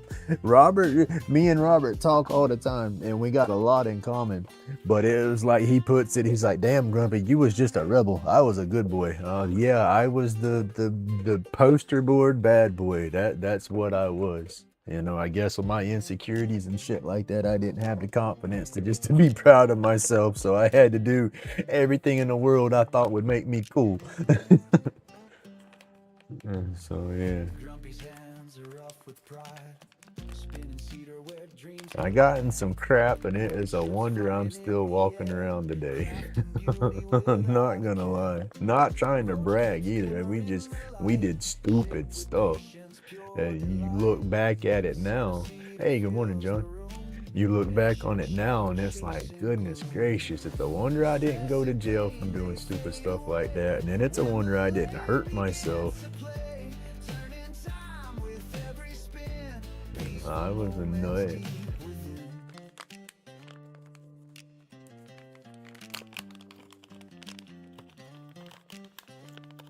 I hate these envelopes that these dispensaries give you your product in. They don't seal back up when you use them, so they're gonna get dry as crap, and then the state tells you you have to keep it in the same bag that you got it from the dispensary. And it's like, yeah, y'all are just working together, and y'all put crappy bags, it's gonna dry out and go to crap quicker, and I have to get more faster. It's a money game.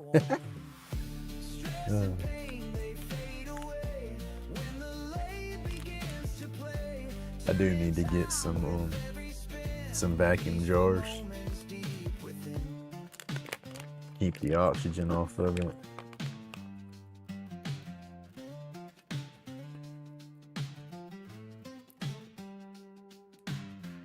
We will get 4 trucks go mud run in the rice fields too. When the work gets done, you better have a friend to pull you out, right? That's it. And you gotta have somebody pull you out. You don't want Mr. Farmer coming out there and you be stuck in the middle of that field, because then you got damages and restitution. Yeah, you better hope to God your parents don't know the farmer, or you be out there working too. That's what we had to watch out for. Small town around here, everybody knew everybody. You mess up somebody's stuff, you bet your parents was finding out about it, and you was paying for it, plus out there working to repair it or fix it. You didn't have to worry about the police. Hell, in some situations, you might rather deal with the police than deal with the actual people involved.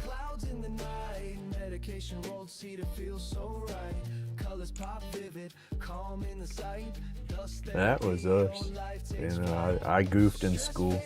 You know, I thought I knew it all. You know, what do I need to do this stuff for? I was smart. I had a ton of common sense. And then the book stuff, if it was basics, you know, I had my basic math down. I could add, subtract, divide, multiply. I'm good. What do I need this algebra and all this mess for? I don't need fractions. I was just hard-headed, you know. But my grades was always low. You know, I'd squeak by passing through middle school and all, but once I got up into high school, it just I did not have the attention span to put up with these people. I was too busy chasing tail, I guess you could call it. You know, found my wife at the time. We were being dumb, thinking we were ready to play house, and so yeah, school was the last thing on my mind.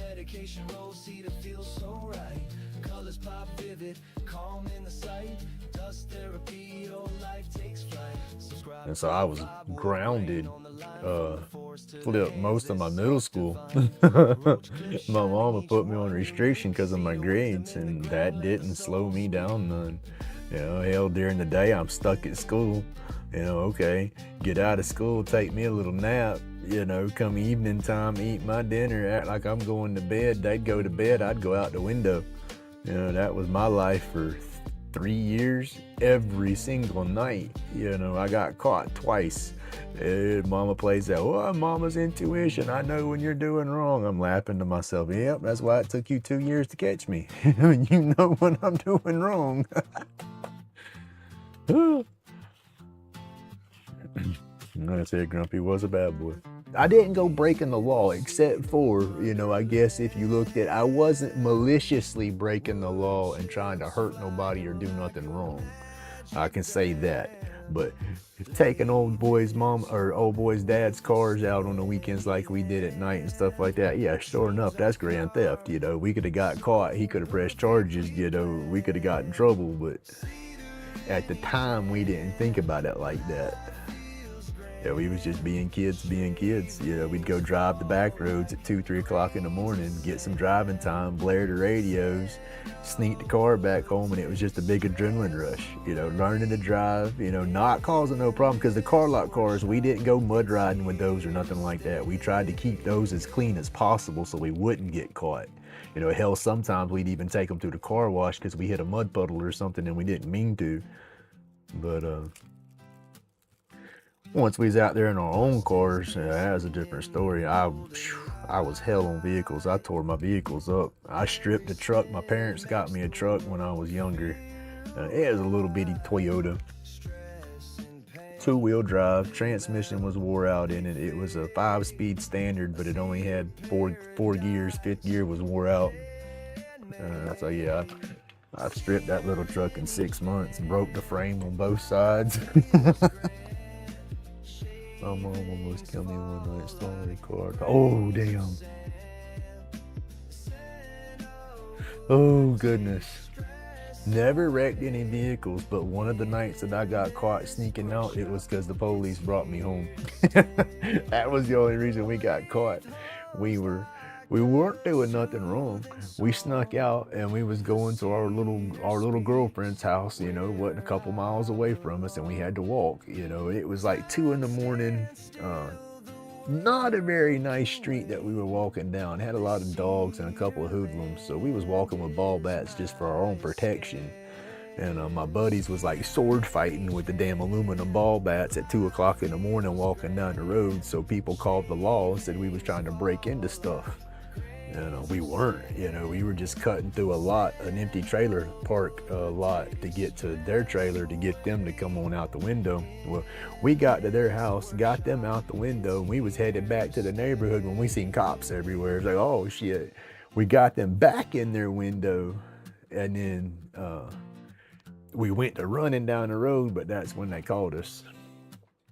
All the police said, well, they'll take us home and watch us go back in our windows, and they all agreed to it. But the cop that drove us home, he's like, we're going up to my house. And I'm like, there's my house. Here's my window. You can park right here and watch me go right back in my window. He didn't say a word. He pulled right into my driveway. I'm like, oh, you're going to make my dog bark. And I could hear the inside dog raising. Heck, as it was, my dad flipped the light on. He answered the door. I was like, oh, God. Yeah, I got my butt tore up that night. Medicine profound, grumpy laid back, therapy he's found.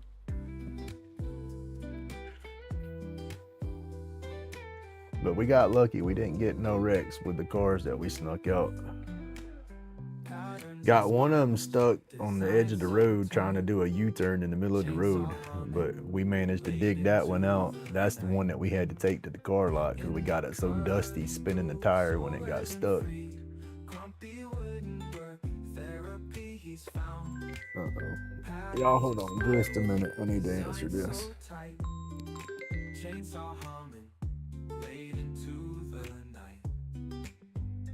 In the cotton groove, so resin free. Grumpy's wooden world, where he be. He laid spinning stories, past in the shavings, feeling the texture, mind engravings. Each groove a heartbeat, every nick speaks. Grumpy laid back, carving peace he seeks. Roach clips and more, winning fantasies. Therapeutic dreams flow with ease. Crafting cool creations. Alright, I'm back, y'all. Sorry about that. Therapy, never underhanded. Whittling his worries, chiseling hand. Lighting up a stogie, grains like sand. Cool wood carving. She worried about the boy too, I guess, because that's the first thing she said. So he's pedaling his way to school, huh? Yep, I'm on a live. I'll call you back.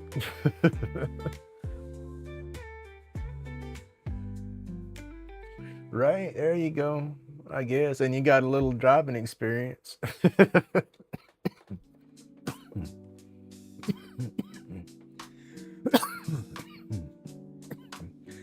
I've been lucky, knock on wood. The accidents I've gotten into have been kind of self-induced.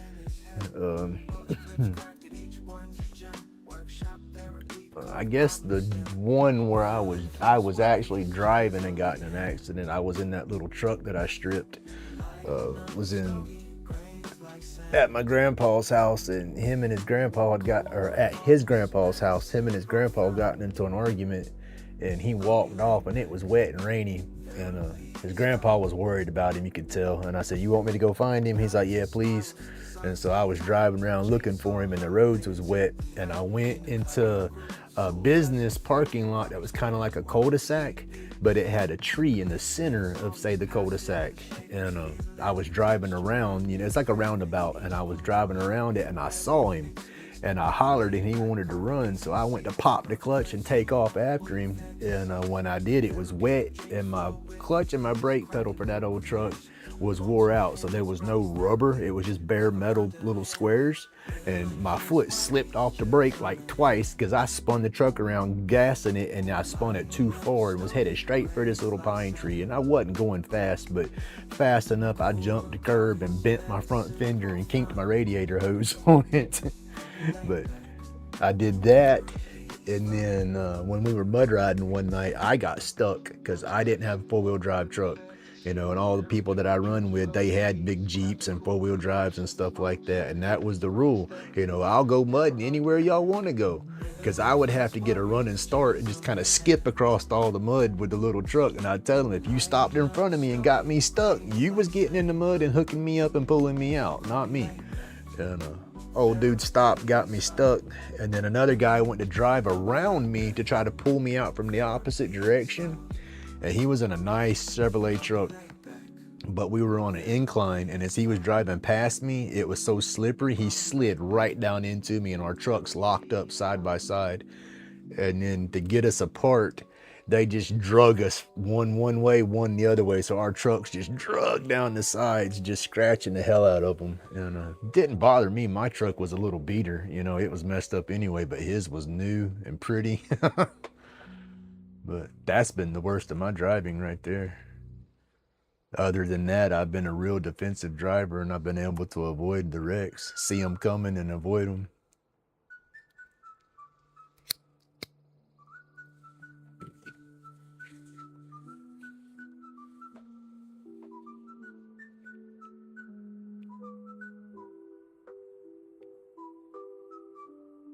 Ooh.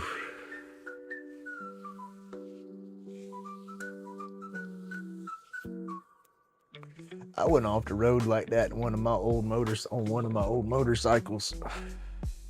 I wasn't used to it. It had I had a Yamaha V-Star Classic, which looks like a Heritage Softail Harley. I mean, if you put them side by side, the Yamaha is actually a little bit bigger than the Harley. All chromed out, all saddlebagged and all that kind of stuff, but Yamaha versus Harley. So many times I'd go to a store to get gas or something, go inside, and man, nice Harley. I said, where? Who's got a Harley? And they're like, your bike. I said, no, dude, that's a Yamaha. And I called it a Yamama. But pretty bike, but it was a classic. So it had same size front tire, same size back tire, easy to drive or ride one of those. I had a Yamaha V-Star Custom as well, and it had a longer rake on the front end and like longer forks, and it had a way bigger tire for the front. And so with that bigger tire, you get more of a gyroscopic effect. So when you're going real fast, you're not really turning the handlebars to kind of make a turn. You have to kind of lean with those bikes to turn. And I was new to riding it, and I was hauling butt down the road, and it wasn't a super sharp curve, but as fast as I was going, it was sharp enough that I couldn't quite control the bike to make the turn. I was going off the road the same time I was letting off the throttle. Didn't wreck it, but damn sure scared myself.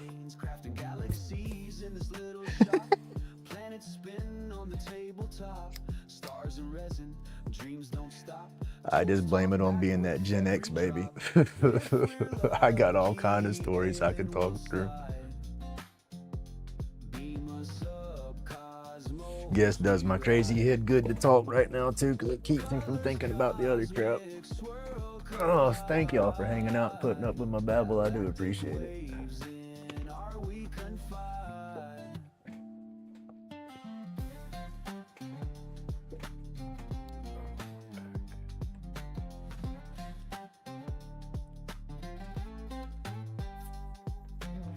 I was a bicentennial Gen X baby, 76.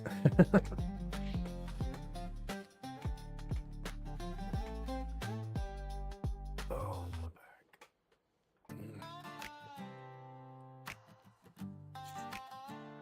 I'm flipping nervous for tonight too.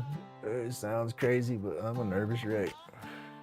I don't know if I'm just gonna hide behind the camera and then show off carvings or something, or if I'm gonna try to get on the camera.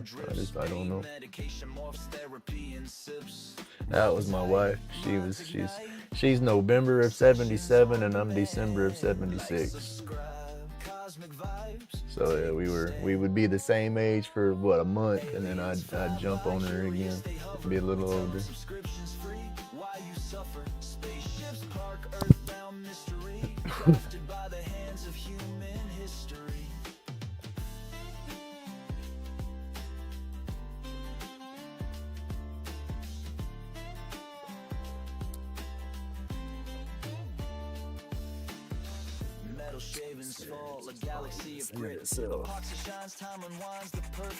It's tough. I'm using 120 grit on this starting off. Once I get the little, I can feel that little lip or that little ledge. Once I get that going, I'll jump to the finer grits and finish polishing it off. There you go.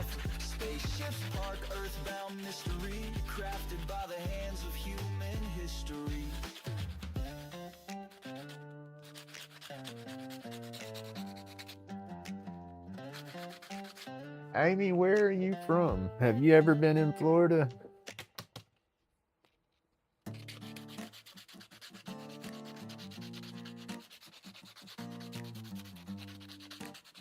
If you don't mind me asking, you don't have to answer if you don't want to. I'm sorry, I know that's getting a little personal maybe.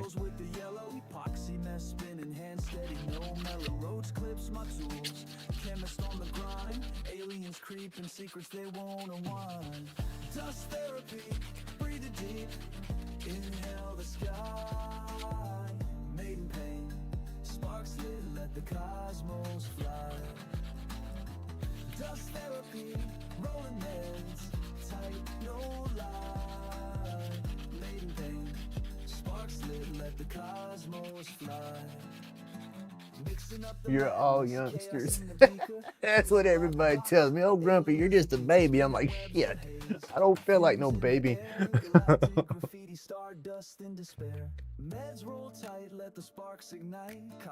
I wish I was in the 60s, 60s, 70s. Hey, everyone, first time visiting. Hey, thank you, Mr. Pete. Welcome.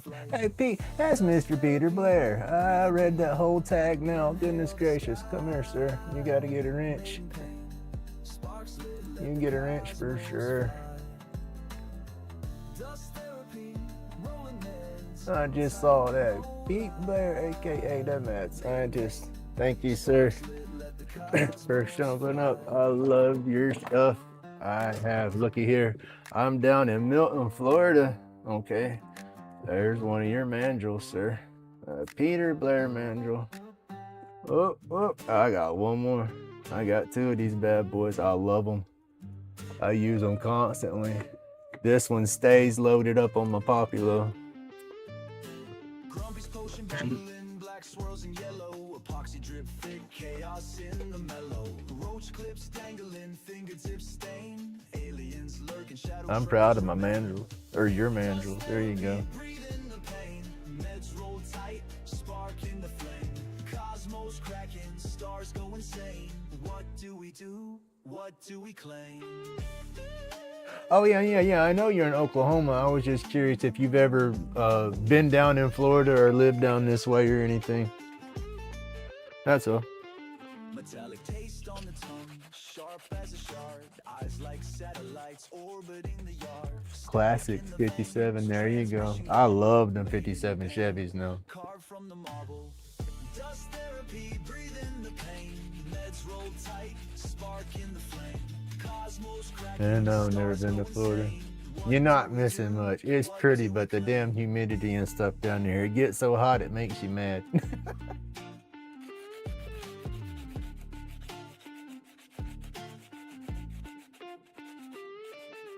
Yeah, that's what I was saying. I brought that up in a couple of lives ago. I said something about you used to make and sell them, but with the tariffs and everything, the shipping and all, you wasn't making anything on them anymore. So I didn't know if you were still doing them. I know Wowie's gotten a hold of a couple and sent out to a few people, but I've had mine, goodness, since back like 2022, 2023, 2022, I think is when I got mine from you.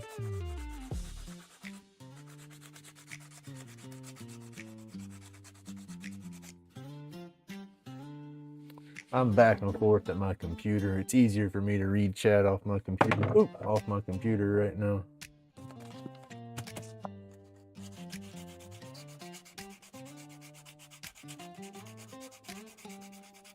But that's all I do with these. Even my roach clips, this is how I polish off the ends. You know, I'll start with that rough grit and just keep rolling it around. You know, it take me a hot minute, but a lot of times I'll go sit on the back porch with an herbal and let the dog outside and she'll play, and I'll sit there and I'll have a handful of sticks or something, clips or something that I gotta polish, and I'll sit out there and do this then. But I want to get this end somewhat wrapped off right before I cut it. That way I can see where it's going to be missing, you know.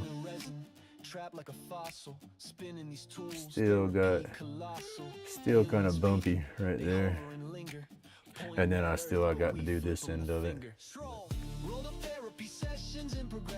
And then this one, I'm not really polishing that end off because I done it good on the lathe. I'm going to take where my center was at right there, and I'm going to put the little eye hook in this one to hang. I don't think I'm going to put a hook in this one. I might though, but I might not. This one just might sit inside the coffee container or something like that. Because that's what I do now. I get the big cans of the Folger, and I just leave my little plastic scoop sitting in the container. Excuse me. And I can do that with this one, just leave it sitting in the container. Because I'm not going to put no oil or nothing like that on here, because I don't plan on putting it in the dishwasher or using it on anything wet, you know. So dry coffee should be fine. And even with the oak, I think after using it on the coffee, it'll darken up in some of those grains. I think it'll suck up some of the color.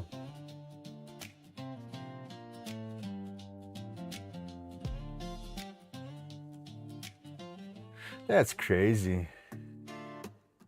It's expensive. I know it's expensive. Before the tariffs, the shipping and stuff between the countries was expensive.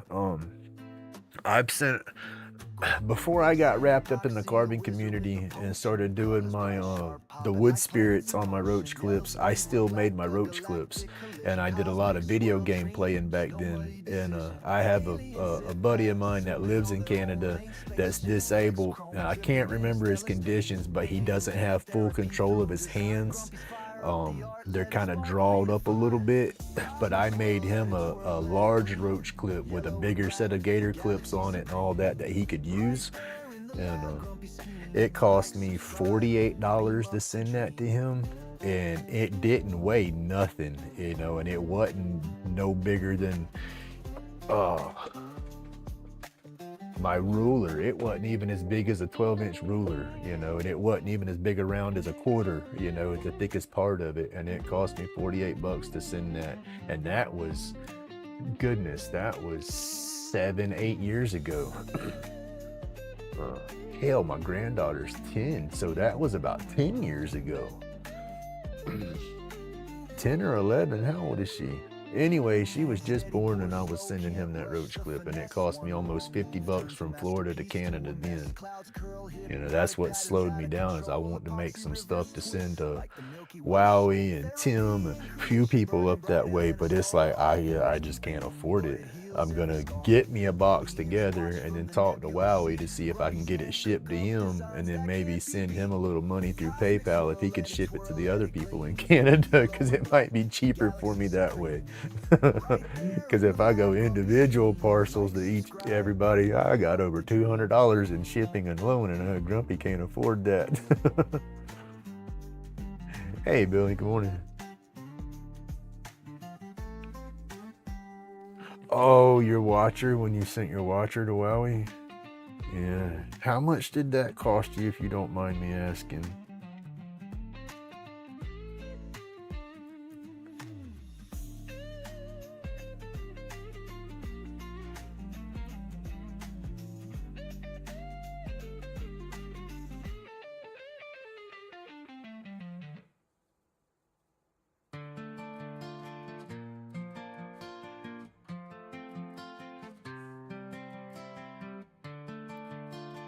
Oh, I'm sure he can fix it.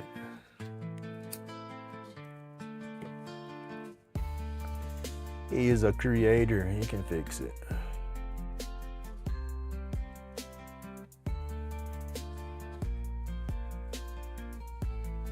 Cool, I appreciate that, Mr. Pete. Because yeah, there's a few people that live in Canada that I know would utilize one of my clips and stuff, and it's like, I would love to ship them up there and spread them out. What does that say? Wow.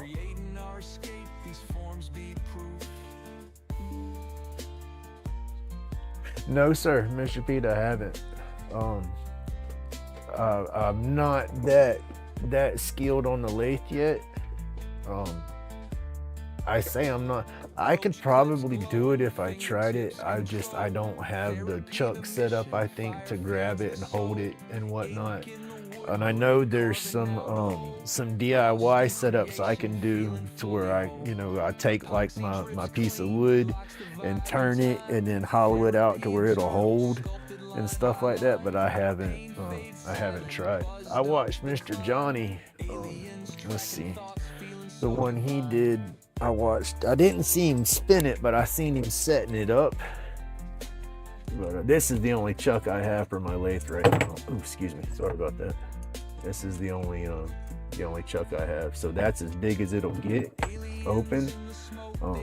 This is the chuck that I am gonna buy these pieces right here. Wynn sells a little pin jaw kit that'll bolt onto this chuck, so I take all 4 of these off, and then they sell 2 that bolt in that'll come a little bit tighter. This piece is more on the edge versus the center, but I don't know if they have any more teeth that'll get larger. But he had his down in his chuck like that and was grabbing it with his chuck, and then had it spinning on the lathe, and then just used his tool and hollowed it out right there. But I'm not set up to do that. I have a baby lathe. It's just a little Wynn. It's that 3421 model. It's got like an 8-inch by 12-inch swing and length. It does good for my clips, I guess, but I do want to get a bigger one.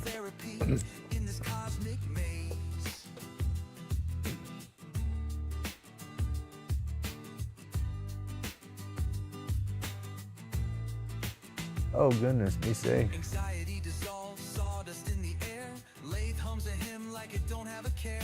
Oh, I know. Wowie's awesome. He's got a cool heart. I mean, that's why I say a heart of gold. When I say cool heart, he's got a giant heart. It's like these pieces that he carves, the sentimental value he puts into them, and then he turns around and just gives them to people, like the lamp last night, Hey, good morning, Matthew. That's just, he did that in remembrance of his grandmother, and he's not going to keep that. He's going to give that to somebody, that's too cool.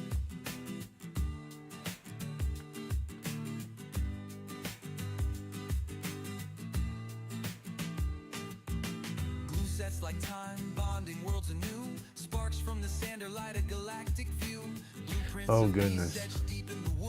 Yeah, that's the bad thing about Mother Nature and storms and all too. It's like nowadays you can't even say, okay, well this area is a safe area to go live at now, because it's just everything's flipping and flopping, and areas that never got tornadoes is getting tore up with them, and it's just, whew, Mother Nature's off her meds.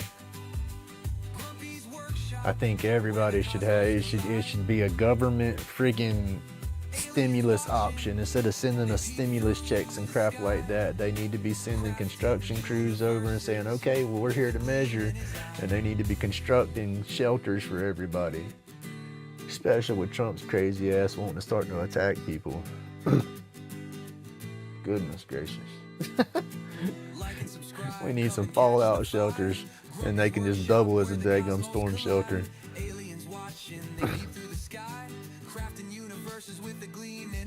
4 hours, big guy. How you doing?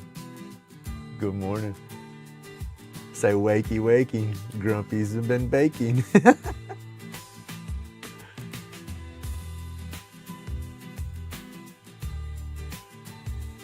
I'll fix they have to shut down. I need to get some stuff situated and try to do some test runs with my software to see if I can. I'm supposed to do the show with Deland and Rusty tonight, so I got to do a dry run and make sure I can connect, so we don't have issues trying to connect.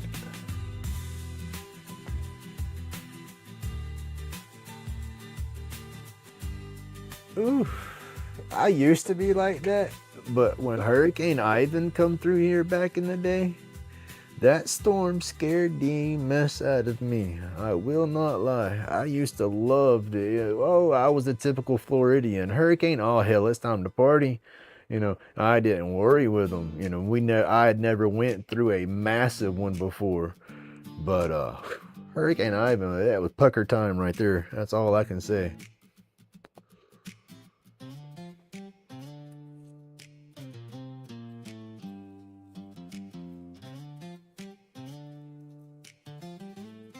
I mean, I'd went through a lot of hurricanes before, but heck, we were out there driving around in them.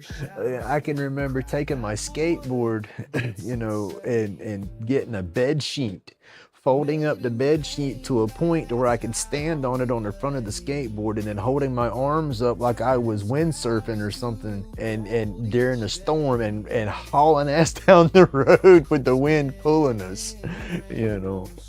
But Hurricane Ivan come through, and that one, whew, that one right there, that woke me up.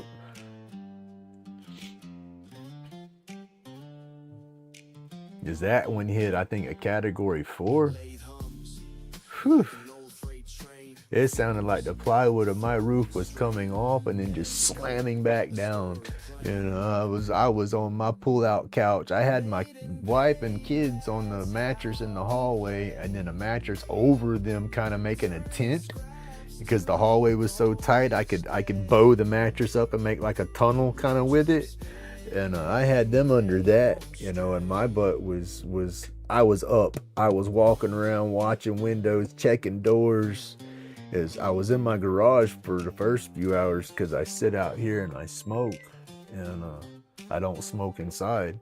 And so I was out here, and I was standing in the garage door holding the doorknob. That way all I had to do was fall into the house, and I was watching the car door suck in and suck out from the pressure. And I had a big 2x4 brace in it, and you could hear the 2x4 cracking when it was sucking inwards because it was pushing against the 2x4 when it did that. Yeah, ooh, that storm was nasty. But I've never left. We left when we were kids, when my daughter was about a year old. Hurricane Aaron in Opal was coming through, and we left on one of them because it was supposed to be a bad direct hit, but it like fizzled. It hit, but I mean, as soon as it hit, it just ran out of gas. But we left on that one and we started heading north on one highway, and the traffic was so bad we wasn't going anywhere, so we had to do a U-turn and go the other way and then start heading freaking west on I-10. And we got to Meridian, Mississippi when we finally called back home, and my mom's like, it's over with, it wasn't nothing, y'all could come home. And so I never ran from another one again. You know, I felt it was a waste of time. You know, I'd rather protect my stuff. Where the carvings begin, vibes intergalactic, creations take flight. Like and subscribe, let the algorithms ignite. Epoxy spills like rivers on a moonlit night. Shapes emerge, sharp souls taking their bite. From batshit to brilliance, the cycle's tight. Grumpy carving galaxies push the limits of sight. Glow bright edges, life's a strobe light glow. That's pretty much how we, I mean, Dances just so laid back visions they we didn't have the luxury of doing that, but I mean, we would always watch to see what side of the eye we would get. It's like the east, what was it? West was the best, east was the beast, or something like that. So it's like if you were on the east side of that rotation, you caught the more violent whips of wind and sporadic tornadoes and whatnot or something. It's one of those, vice versa. I might be saying it backwards, but it's somehow like that. Oh yeah, the daggum Suzanne, Louisiana. What was it when Katrina come through? I think that devastated Louisiana. I think that's the one that started popping the levees and shit over there, wasn't it?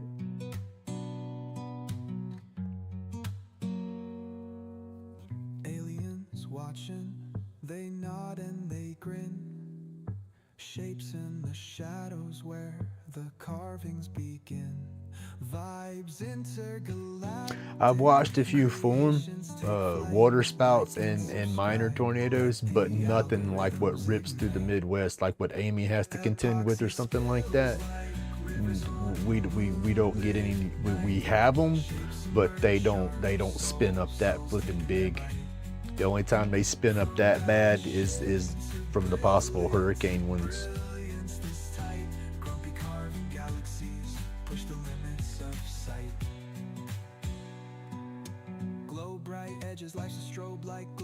And Laura, that did a lot of damage. Okay, Laura, I know Katrina did a lot of bad damage. Katrina got all up down all through the Gulf Coast right there. Louisiana, Mississippi. Katrina was mean. Watch epoxy spill dreams under fluorescent lights. Mother Nature has a fury, you know. It's crazy.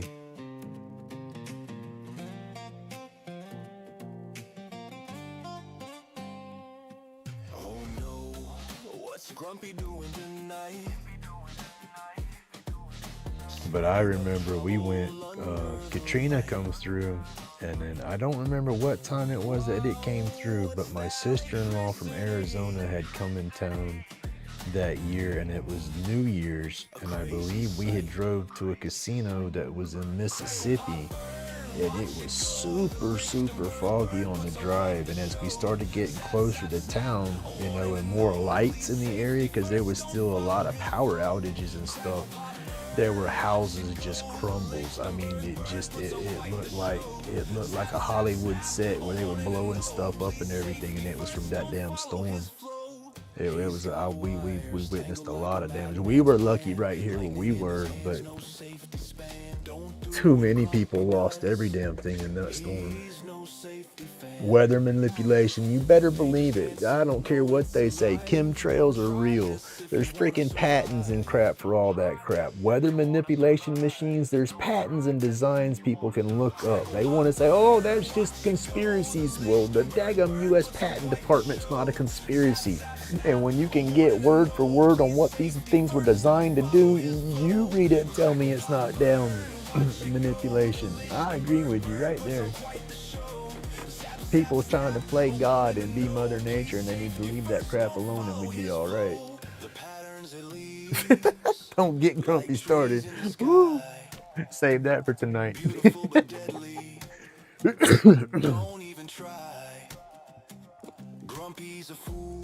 That's just it. Grumpy side out here. I've been disabled for a long time. I've been throwing me a pity party for a long time. I don't leave my garage.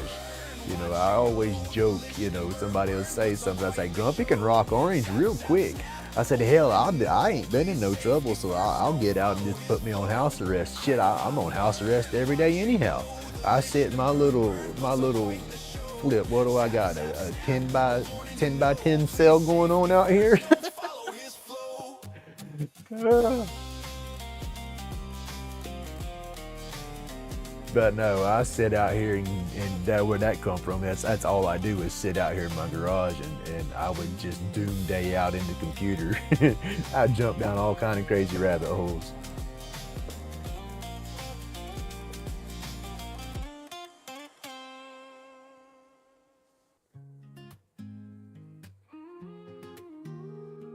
No, she don't. I put a few in. I would like to experience a nice fall for a change. We don't have fall down here. We have spring. We have, oh my goodness, I want to kill myself summer. You know, and then we don't even get a good winter. You know, it gets freaking freezing when we got to drip our pipes so they don't bust. And then 4 days later, it's in the 70s. You know, I would love to have steady seasons for a change. Sharing time with ghosts, peace in creation, would spirits play the host, hands trace the lines, stories in each slice. Goodness gracious, I hate that, Amy. I hope y'all are okay and be safe.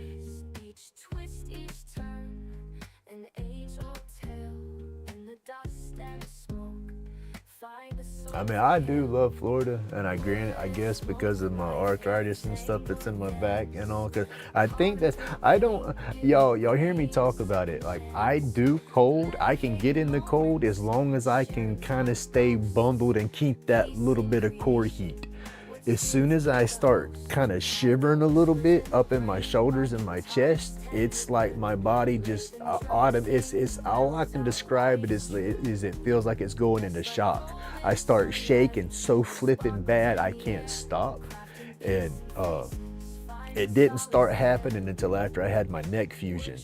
I'll get out of the shower sometimes, and just the chill from being wet and hitting the cool air, I'll start shaking like that. And I mean, it's so bad, I start hurting, and I have to lay down and try to bundle up and get warm real fast to get it to stop. But other than that, like I said, if I can keep that heat on me, I'm good. I guess that's why I'm kind of stuck in a warm area. I don't think I'd be able to live where it snows. Peace in creation, would spirits play the host, hands trace the lines, stories in each slice, sweet faces blend, I wish. little figures rise, each twist, each turn, an age-old tale, in the dust and the smoke, find the soul to hail. Silent whispers in the gray, marking time's tender grip, Lathe and drum will sing, mellows out life's trip. Dust like That's what I gotta do for my carbon box. I would like to get crafting peace and face heck, I'd take it the whole, well, no, that would take away from my sticker wall. I had to do a small tablet, I guess. I'd like to put a tablet on the back wall where I could read chat or watch videos or something while I'm working in my box. turning sorrows gray, would spirits emerge, chasing clouds away. It would be cool to take my monitor I got right here and just put it behind the box and cut an opening and then put a piece of Lex on or something across so the monitor don't get dusty. Workshop alive, Dremel humming, late spin thoughts. Just have to run a longer cable. Chiseling souls from the grain, wood spirits born. Oh, damn. All right, y'all. I think I'm going to quit wasting y'all's time. I've babbled long enough. I need to start fiddling my OBS so I can make sure everything is going to work for tonight. Amy, I'll get some music on that video today. I'll get it uploaded and all. Like I said, I got it tuned down. It's about just over 7 minutes. I'll do a little bit of voiceover and then have some songs playing on it. Whittling woes down, pain subsides. Tools whisper secrets old as time. In the grain I find my rhyme. Patterns emerge like Well, that's how I am with my computer. I got my desktop out here, and so I have a TV for one of my monitors. It's not a great big one. It's not like maybe 30 inches, a little bit smaller. And then I have a monitor that's like 20 something inches, and a dual screen on those. That's how I can get, but I'll have two. I try not to go more than 3 lives at a time, but I'll have 2 different lives playing at a time, and then somebody else's video on the other monitor, or I'll be editing on the other monitor. I'm constantly doing stuff because I squirrel so bad. You know, that's my brain just hops from everything, and so I have to have so much stuff open and doing. That's how I get stuff done. That's why it takes me forever. But all right, y'all, I'm gonna get out of here. Y'all have an awesome day. Thank you so much for hanging out with my craziness this morning. And Mr. Pete, thank you so much for checking out my channel. I do appreciate that so much. Yeah, that means a lot to me. But y'all all have an awesome day. Stay awesome. Stay laid back. Hey, remember, it's my job to be grumpy. And hey, don't forget, you can watch my crazy butt tonight on DeLand's Handmade Woodworking. There you go. I'll see y'all later. Stay safe. God bless everybody. Like ancient lore, hands know the dance, always wanting more. Therapeutic rhythm, every single cut. Chronic pain fighting, but I stay in the rut. Dust fills the lungs, yet clears the mind. In every shaving a relief I find. Wood spirits smile, they understand. In this workshop, I'm a healed man.